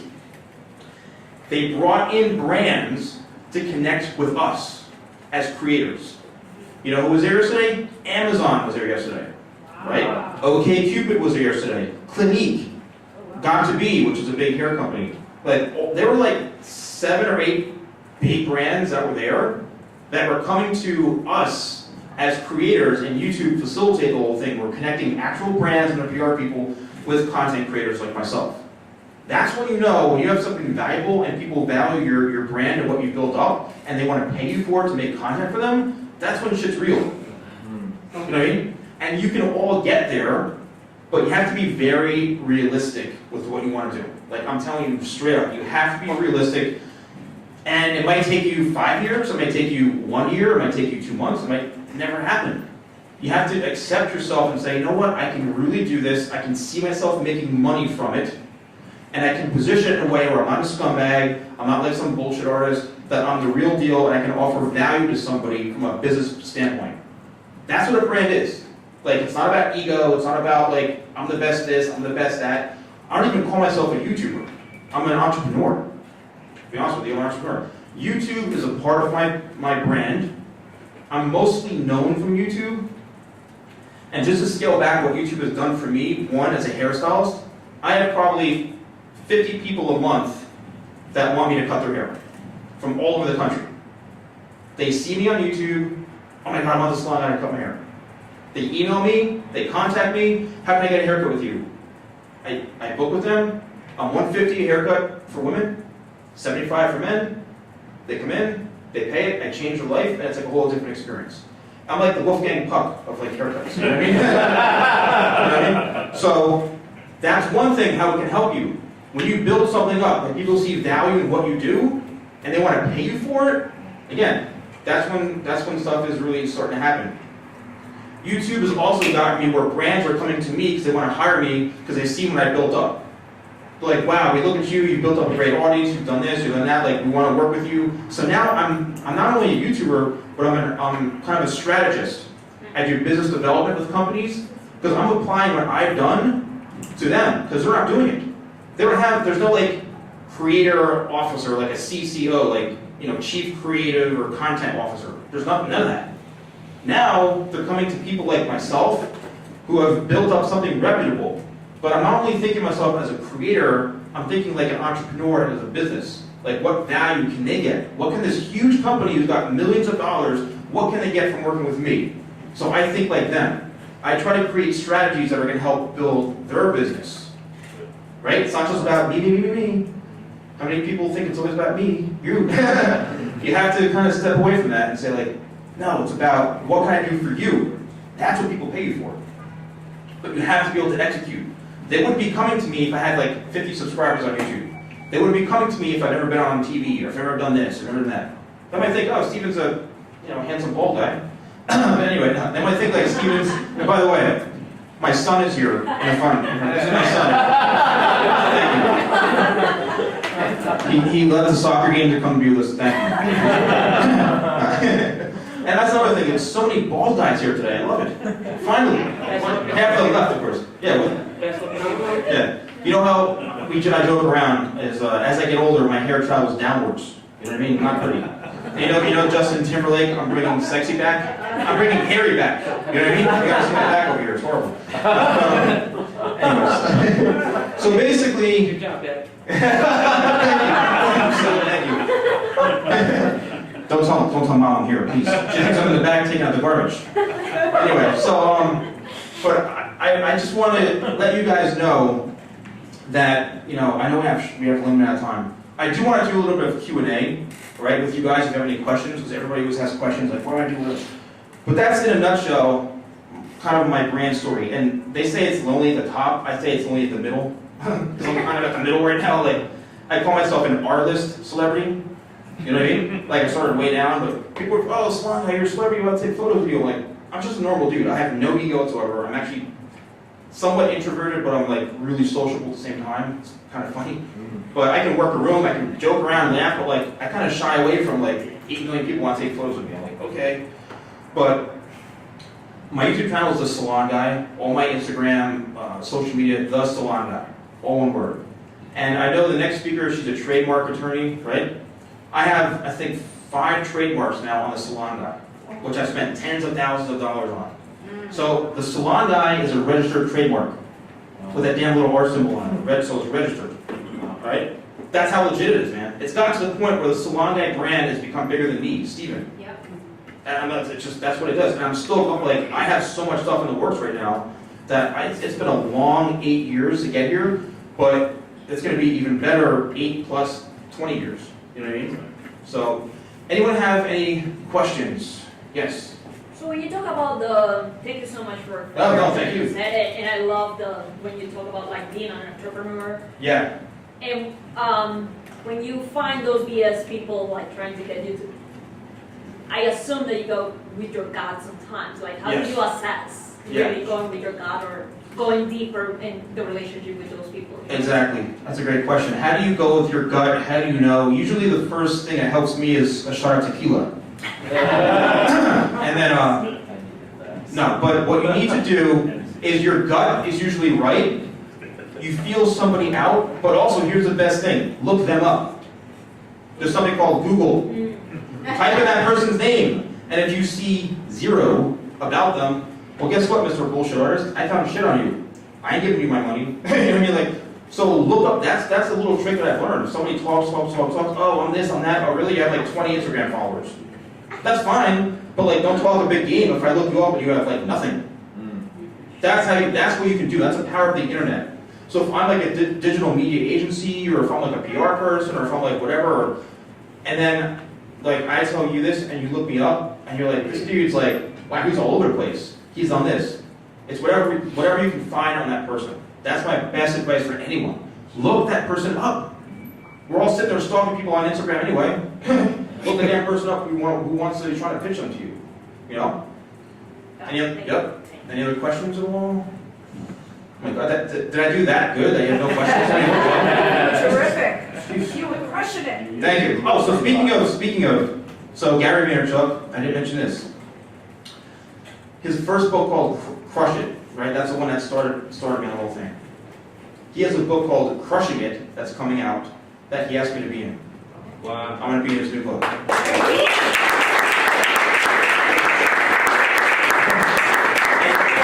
And I have a book too that's going to be coming out. I'm actually looking for a new publisher because I broke away from the last publisher. And he wrote me a quote from my book. That's like Oprah writing a quote. Like, I'm going to tattoo that quote on my back. You know what I mean? So that's pretty cool. Anything? Like, everybody wants to know? Yes. So, I understand how you started because it was part of your career. Right. What do you say to people who are either juggling multiple careers or trying to find that niche for themselves? It seemed like you had at least the foundation of a hair salon industry, and you're speaking as an expert. So I feel like, at least from what I'm seeing, a lot of people are trying to be experts, but may not even have the experience in it yet. Yeah. So. That's a good question. How do you find what it is you want to do, or what do you find? So what I tell people, how many people here by show of hands, and don't be afraid, do not know what they want to do, or a little lost? Like, there's nothing wrong with that. Like, the majority of people are kind of lost. You could be an amazing chef, for example, but you don't really know what you want to do. So I have this formula. If there's one like major takeaway from this whole thing, write down a list of, say, 10 things that you love doing. Whether it's sports, video games, you're into movies, you're into, construction, you're into like art, whatever it is. Write down those 10 things that are hobbies of yours. Then from that list, narrow it down to 5 things that you can actually see yourself doing as a career. So from 10, then to 5. From those 5 things, then funnel it down to 2 things that you say, okay, I can see myself doing this or this and making money from both. But what am I really, really passionate about? It'll literally jump out of you. That's a formula that I created, and literally, like, when you write shit down, you're like, I'm not going to be a golfer, I'm not going to be a Major League Baseball player, I'm not going to be a chef, but I'm a hairstylist, I'm a videographer, contract, merge them together, bam, it comes stands out right in front of you. And whatever it is that you're most passionate about, and you can realistically see what you can make money from, and be successful with, that's what you put your energy into. It's just this weird formula I came up with. I was like, shit. I told people, they literally write it all down, and then it pops right to them. If that kind of helps. Great. You know what I mean? Great.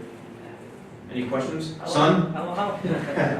Okay, I know mom's not here, Yo, I gotta talk to your mother. She's been out way too much. but. And you can talk to me anytime you trip because it's not her. How long did it take you to do your hair this morning?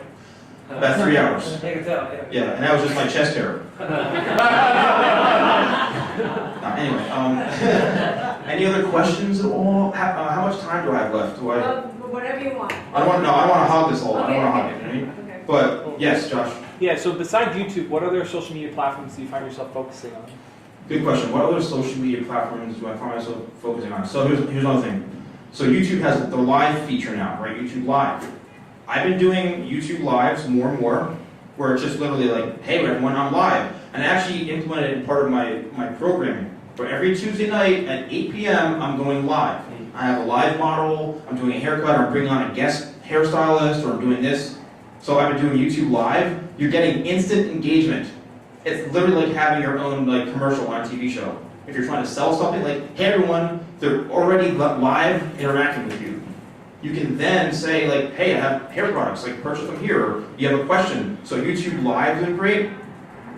And also with YouTube Live, it lives on your channel, and you can monetize the video. So even though it's a live event, there's no editing. How much do we love editing? So you don't have to edit the video, which is great. That's why I always open up my live videos with like, hey guys, Steven the Salon Guy here, and item, whatever. So you have an intro, so it looks kind of like it's a produced video, and you can monetize it. So, and those are long videos. So you might get the person watching for like the 35 minutes, you know? Instagram Live has been good. Facebook Live has been good. Facebook Stories, I think, are kind of a dud. I don't know. Instagram Stories seem to work really well. Now with the swiping method, to like, oh, swipe up to like buy my stuff, like that works really well too. So Instagram Stories, Facebook Live. I've noticed from a pure business perspective and sales perspective, Facebook seems to sell more than anything. I've noticed because they're all different. Each platform is different, right? So Instagram is more of like showing off a little bit, like, oh, check me out, you know, like here's me doing a shot of tequila off some girl's chest, like that kind of stuff. Instagram is more like showing off what you do, and you can kind of create content to sell stuff, but it comes off too salesy. And then Twitter, I don't know, I mean, I have a Twitter account, I'm like, I don't use it as much as I should maybe. It's kind of up in the air. Twitter sometimes works. One little trick that I've done, if any of you want to reach out to a brand and you want to like hook them in on something, directly hit them up on social media. I've landed most of my deals by tweeting at so-and-so, I'd love to create some content with you or maybe do some sponsorships. Hit them up like straight up. I'm telling you, that's been the highest success rate, is me just straight up like in your face reaching out. Next thing you know, and a few of them are duds, like, okay, oh, we're not, but I've built a connection, and then you have to sell yourself. There's the thing from the movie Glenn Roth, ABC. You know what ABC is? Always be closing. Always be closing. You know what I'm saying? Always be closing. Think of yourself as a business. If you're trying to make money off of whatever you have to always be selling, not in a douchebag like used car salesman way, which any used car salesman here, I apologize. But like, but like, you have to always be thinking of yourself of closing something in a way where if it's not right then there's a spot, it's like something down the road of getting value from yourself and from them. You know what I mean? So like, I think all platforms are very helpful. Snapchat is a big one. You can work Snapchat in so many different ways. There's a lot of guys that really are successful with Snapchat, and there's some that just, I don't know, but that's another big one, man. You know what I mean? It's like, and I keep hearing, like, especially Gary, he's always like, he's a killer on Snapchat, man. All he does is Snapchat stuff. I mean, it's just like, oh my God. So you have to be good at all of them. People ask me all the time, what profile, I'm gonna wrap it up. What profile should I be on? I'm on this, I'm on that. You have to use all of them. You have to spend so much time on each and everything that, remember in the beginning, I said do whatever you can to get yourself out there as much as you can. If that's what you're looking to build up. If you want to be some dude who sits behind a computer all day, like not be seen, that's fine. But if you want to be like a personality and you want people to see you and you're the face of your brand, you have to put yourself out there. You know, start creating content based around what you're good at. right? If you're good at singing and you're working at Starbucks, like, that's cool, but like, what are you doing with your singing? Start putting singing videos out there on Instagram. Like, you'll go viral, I'm telling you.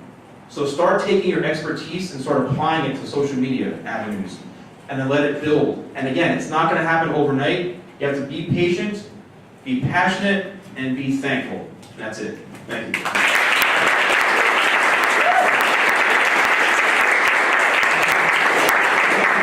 Not tell your brother I was here, please. And thank you once again to Tiger Wan for this beautiful event.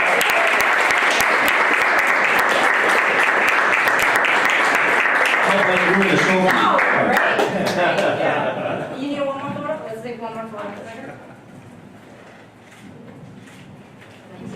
Thank you all very much. Appreciate it. Awesome, thank you.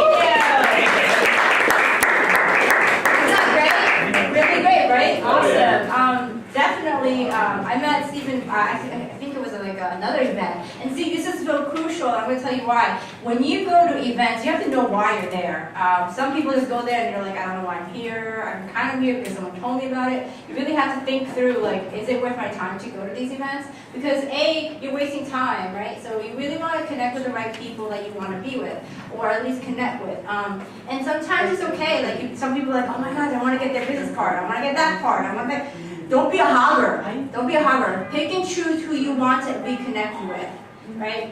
It's so important because when you get there and you talk to them, you're not really trying to get their business card. You're really trying to see, like, are they cool? Like, are they kind of like someone I can hang out with? Or, you know, that kind of situation, right? Like, for example, Aaron, right here, Aaron, Kenny, he's a great award-winning music composer, right? I never knew that. When I walked in there, I was just kind of just checking, saying hi to everybody. Then I looked at his profile, I think about a week ago. And I said, oh my gosh, I can't believe I have an award-winning composer. I was just talking to him as a person, as a friend. I want to know if I could be just connected with him, right?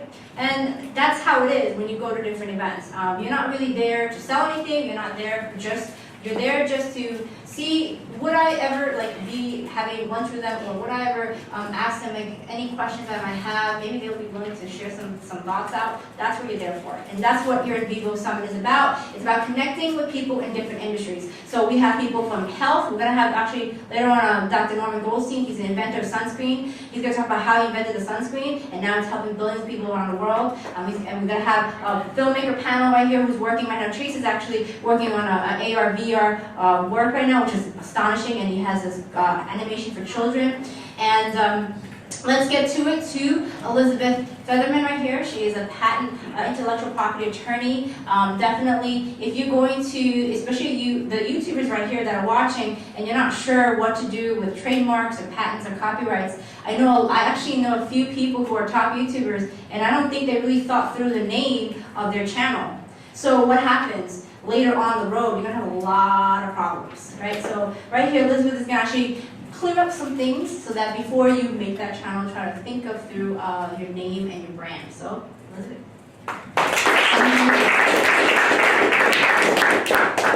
Hi, Stephen, I told you, you're a tough act to follow. I'll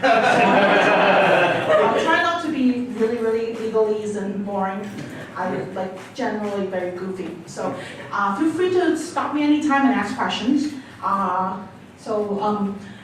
So this topic, mostly what I'm going to focus on is going to be on intellectual property, because that's what I do mostly. Patent, trademark, copyright, licensing, right of publicity, trade secret, all those fun things where it's really relevant in social media.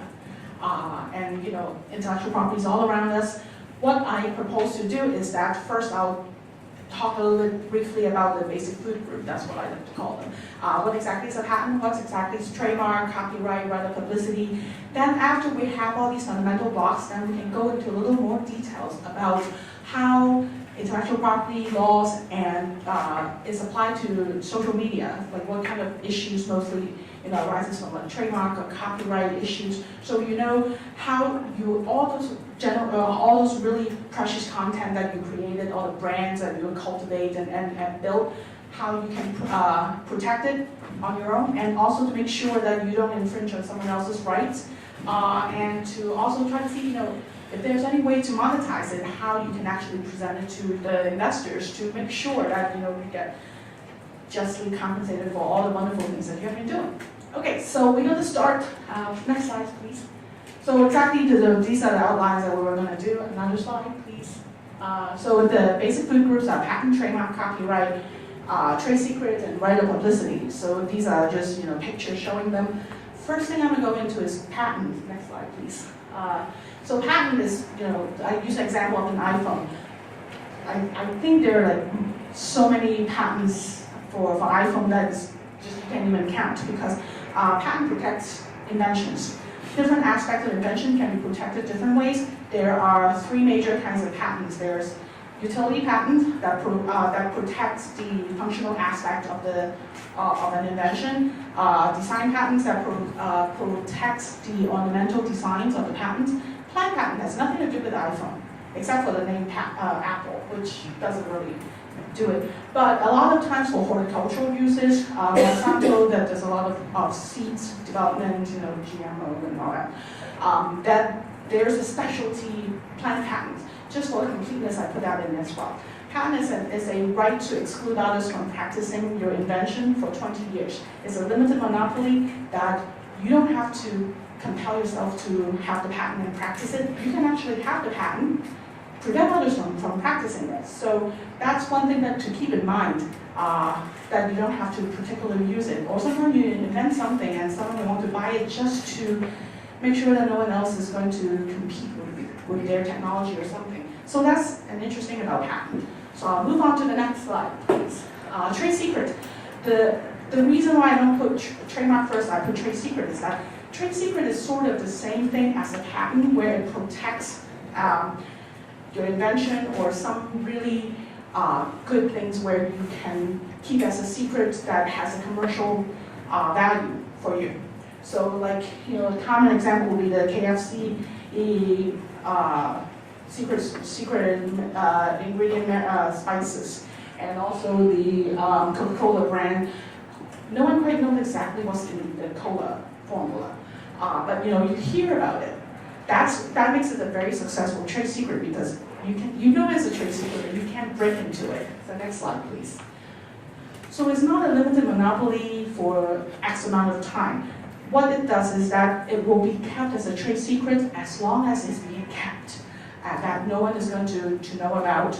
So in order to do that, the Bush's baked bean, that little dog keep advertising, being on TV and everywhere, selling that secret.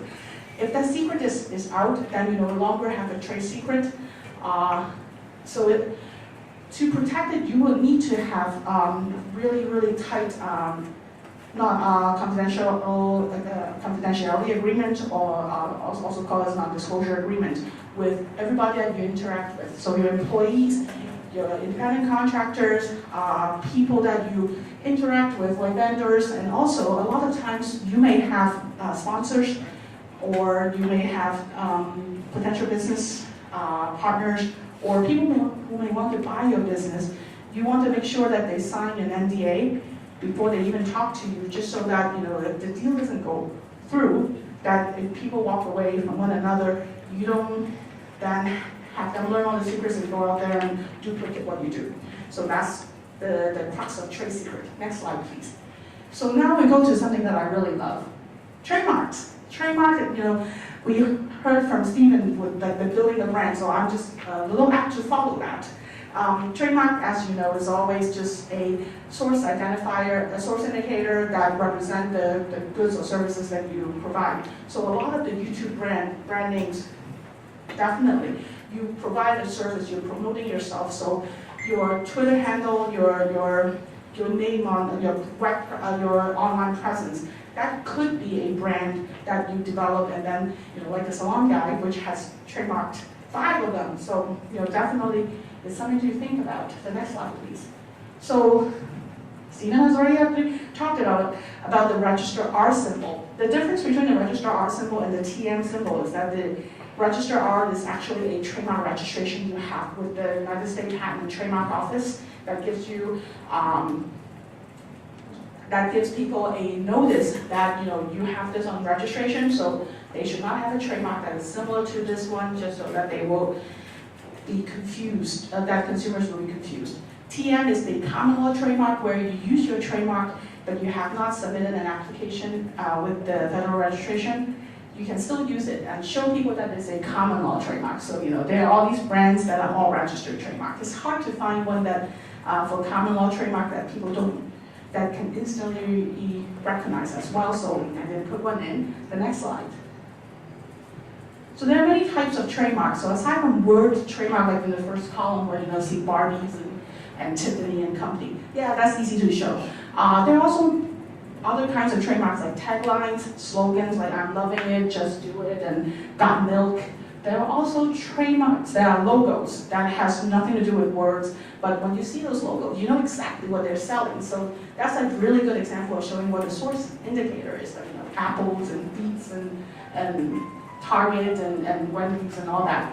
Same thing with taglines, and then sound and colors are two other new kinds of trademarks too. That like the Tiffany blue and these are supposed to be red, so hard to see, but the Christian Louboutin shoes, obviously. The sounds, I'm not going to make those sounds because usually I do that and people laugh. So the athletic ducks and the NBC chime and also the Intel Inside. So when you think about all the different trademarks, it's just have to look what the branding is. Next slide, please. So the next thing that we talk about is relevant publicity, because that's also really relevant, because a lot of times we'll have people who want to use celebrity endorsement.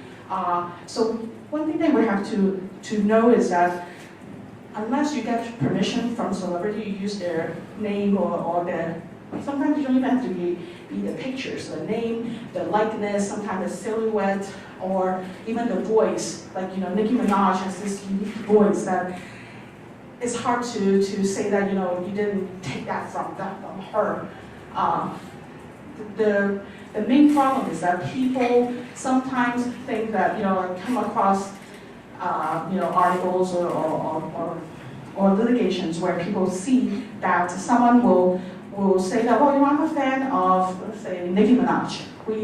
I'm a fan of Nicki Minaj and I really like her, so now I'm building a YouTube channel and I want to use her in my videos.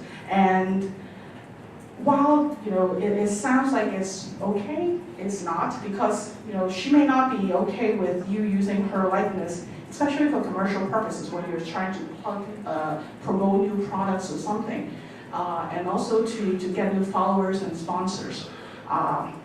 And so that's something to keep in mind when you have new videos or new content out, that if you were to use any celebrity likeness or photos in your content, make sure you get permission. And just simply attributing a source on the bottom and saying that, courtesy of so-and-so, doesn't quite cut it sometimes, especially like there's examples is to look at Julia Child's foundation.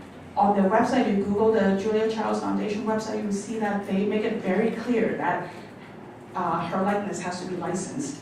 Even for charitable organization, nonprofit organization who wants to use it for non-commercial use, I think they also want to make sure that they get permission and may also need some remuneration. So definitely check that out as an example.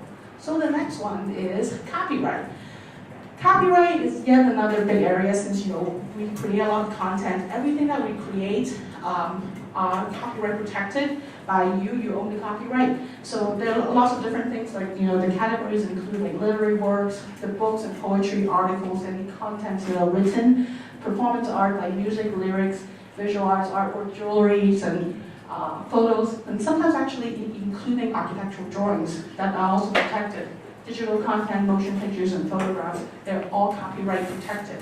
Remember like a few years ago at the Emmys, Bradley Cooper, Ellen, and a big bunch of celebrities all took a selfie together. And part of in my little geeky world, the fun thing of the night was to say, who owns the copyright? Turns out that, it's whoever is the person who shoots a picture owns the copyright. Unless it is a photographer who take the picture, a professional photographer working for a organization or a company, then, in the independent contractor agreement, they will, a properly written one will say that, your being hired, work made for hire, and that all the content belongs to the company. Usually that will be the cleanest way to do that. So there's yet another fun article that recently finally came out is that is on appeal. There's a wildlife photographer set up a camera in the middle of the jungle and I forgot, it's an orangutan or a monkey, some sort of... A monkey. Yeah, right. Yes. And took a picture. Who owns copyright to that one? Turns out that the judge decided that the animal does not own the right. And so, because the photographer who was on the other side of it really wanted to be able to use that content to be able to monetize it later. So, being able to do that is a good thing. But the problem is, PETA also wanted to not declare that animal has no rights, so they went into appeal. So the case finally now on appeal has been settled out of court, so there's no definitive ruling on that. So the next slide is to say that the copyright will give owner certain rights, so there's right to display, right to make derivative work, like what Stephen said about that artist took his videos and then put his head in and all that. Yes, definitely infringe your copyright because unless you give him consent and everything is okay, it's still an infringement that you can go after if you want to. I'm told that I need to wrap it up, so the next slide is to talk about, so now we know about the basic toolworks for all the intellectual property. A lot of things about the trademark risks and social media thing. For trademark, for infringement, the standard is basically that your use of a brand name should only really have people see it as your own brand name. If you use a brand name or you use some tagline or any of your content that make other people think of someone else's trademark, like for example, I obviously am not Coca-Cola, but if I use a Twitter handle as Coca-Cola, it makes people, the first thing come out that they think is that I don't really make cola. And the second thing is, I'm like ripping off Coca-Cola. So that would be likely to be seen as an infringing act. So when you're thinking of doing a Twitter handle, if, for example, the brand name is Red Bull and I'm in the energy drink business and I will be Blue Bovine or Green Monkey or some, a color with a animal word to signify that, I can get myself into trouble because then people may think that I am somehow related to Red Bull when I'm not. So that is something to keep in mind. And also for commercial posts, what I mean by fair use defense is that sometimes when you are using it for non-commercial purposes and use someone's trademark, like in my presentation, you see all those brand names earlier. Why I'm not getting myself into trouble is that I'm not really using it for commercial purposes. It's more like an educational tool. So I have a defense that I can say, hey, my use is not infringing on your trademark rights because I'm doing it as an educational piece. Whereas, if I were to be an energy drink company, then I have a Twitter handle that is a mockery of another one. Then, obviously I'm trying to sell my own stuff, and so that's not a commercial purpose, and I will not be able to exert the same defense. So for the next slide is copyright risk in social media. So like what Stephen was talking about earlier, that someone take his video and re-edited it, that is like one way of ripping off someone's copyright rights. So that's definitely an infringement. Another thing I want to talk about in terms of copyright is that when you take someone else's content, you need to make sure you have permission. And you should not just simply take the video or something to repost it. Different social media platforms now have different terms of use. I think recently Facebook or Twitter has just amended their terms of use to say something along the lines of if you share someone's content, they disclaim all responsibility, and that you will be the one solely responsible to make sure that you don't infringe on someone's copyrighted content. So you have to keep in mind for each of the different platforms, read the fine prints to make sure that you are not infringing on someone's intellectual property rights. And also, sometimes get a license, the last point is that if you're making your own content, sometimes you can buy graphics or music or something that has no royalty fees. But you need to keep in mind that you need to buy the right kind of license, not only just a license itself. Because sometimes they have licenses for personal use, but if you're using it for commercial purposes, you need to get a broader license which may cost a little more money, and not just the bare minimum personal use one. So that's also another thing that is very important as well. So let's see, I think the next slide will say something infringe on our rights. So if somebody infringe on your rights, like the last one was how to protect it. If they infringe, usually the dance involves like a few different things. First thing, if you complain to the social media platform itself, they will have some ways for you to talk about, to tell them to contact the other person on the same platform. For like Facebook and Twitter, those are very automatic.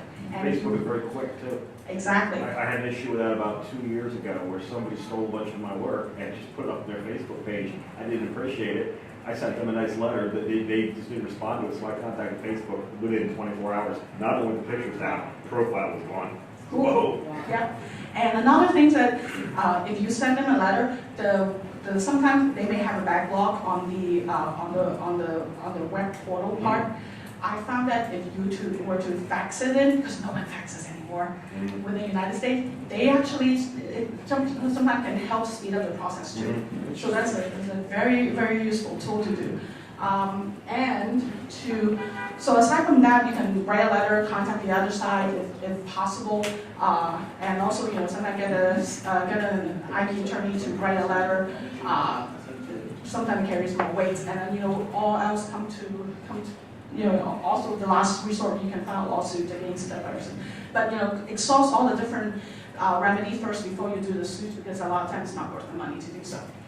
One thing the attorney told me is that, and it seemed like common sense, but what she told me is a lot of people don't do this. When they'll send a letter or something like that, say to Facebook or to say somebody's website, the web hosting service, she said in the subject heading, put the words notice of copyright infringement. She said as soon as they see that, that's a red herring. You put a in their lap. They got to act on it. But if you say, I noticed a problem with somebody's website, or say somebody's copying my, you put that in the subject, it doesn't quite have the same. But when you put notice of copyright infringement, it's like somebody just put a hot potato right in their lap. Yeah, that is because there's something called the Digital Millennium Copyright Act, the DMCA. What happened is that when all these social media platforms have so much going on that whenever they're hosted on the website, they can just simply say, hey, you know what, we have so much going on, we don't know what is being posted where. So the government said that, well, we will still hold you to copyright infringement because you're the one who has that content up. But they are given a safe harbor provision saying that, well, if someone complains, you have a right to investigate that particular complaint and then deal with it. If you don't deal with it and dispose of it fast enough, that it should take a year or two to do so. But they didn't say how exactly fast it is either. Then you'll be contributorily held for infringement as well. So with that safe harbor, they have to once complained of, they have to investigate and have both sides to have a chance to plead both their cases and then adjudicate it. So that's why, when you say copyright infringement, like all the red flags come on and say, hey, let's deal with it now so that we are not being liable for copyright infringement as well. Great information. So especially for creators like myself and other people, the biggest thing we have to deal with is fair use, right? So we use it, make a tutorial, we take so celebrity's photo, put it in our thumbnail, and then I've heard, oh, you can go with fair use, and then I hear fair use is such a broad, it doesn't hold up. What's your take on fair use stuff? Fair use is really fuzzy. Okay. There's no statutory construct to say that, if you only use 6 bars if you only use a photo this size, or if you only use this much of a song, then you're okay. It really is contextual, so it's never an easy thing to judge and say what is fair use, what is not. It really depends on the celebrity. It depends on how the use is and how prevalent it is to the use, and whether it's offensive enough and whether the person is reading and was one of the money is or not. So it's hard to just simply say, oh yeah, this is easy to do. But definitely the commercial use part will trump fair use. So if you're definitely using it to sell a product, or like, you know, if I'm Pepsi and I use like a Coke bottle overtly to do a comparison beyond just simply saying that, you know, this is the other cola, but to really trash it or to use it in a way to sell their own product, yeah, that could be a problem. So you always need to contact or see what it is. And then sometimes, you know, people use it as a way to get attention too. And it depends on the use. One question now. I love your description of fair use tends to be fuzzy. I really like that word. Same thing I would think when we talk about derivative work of art, because it's you know, what really constitutes, you know, this is a legitimate derivative work of art, as opposed to, hey buddy, you know, you took a little too much of my stuff here, and is it fuzzy, or is it really defined as to it has to be only a certain percentage of this, or it can only be that much of that? I mean, is it really legally defined, or is it really? It's still fuzzy. Okay. In a way that there's different case law interpreting what the fair use is. So some circuits, like, you know, California has their own circuit, that, you know, the Ninth Circuit has their way of determining what is fair use and what is beyond fair use. I think there was like some artists before had a picture of a creation of like a set of husband and wife and a bunch of dogs in a picture. And then another artist used that as derivative work. They make clay figurines of the two figures and then the little dogs, and took pictures, and also took like the little figurine for sale. I forgot whether they held it as or not as fair use, as a derivative work. And then there's another artist that took a bunch of pictures of people's. There's like I forgot, like some pictures that another artist took the pictures and painted over them. And then the court also hold it as derivative work. And so it's very fuzzy as to how, where is this? It is never clear cut. Right. Wasn't there something recently, I remember back in 2008 when Barack Obama ran for president, when he had the little likeness of him, the red and blue coloring and hope, and Right. wasn't there something that came out of that? Like, They settled. That one they settled. okay. So sometimes you don't even get a ruling. It's just people. I think that the settlement was to share profit for the two Yeah. sides. I remember there was something about, I couldn't remember what the deal was, whether his people were accused of stealing something, or somebody borrowed his content, and they were accused. I can't remember how it worked out, but I remember that picture or that tent was central to the whole thing. And again, I think it was that whole, I guess it fell in that whole derivative work. Was it really a derivative work of art as opposed to, hey, did you live something you shouldn't have? Exactly. All right, great. Thank you, guys.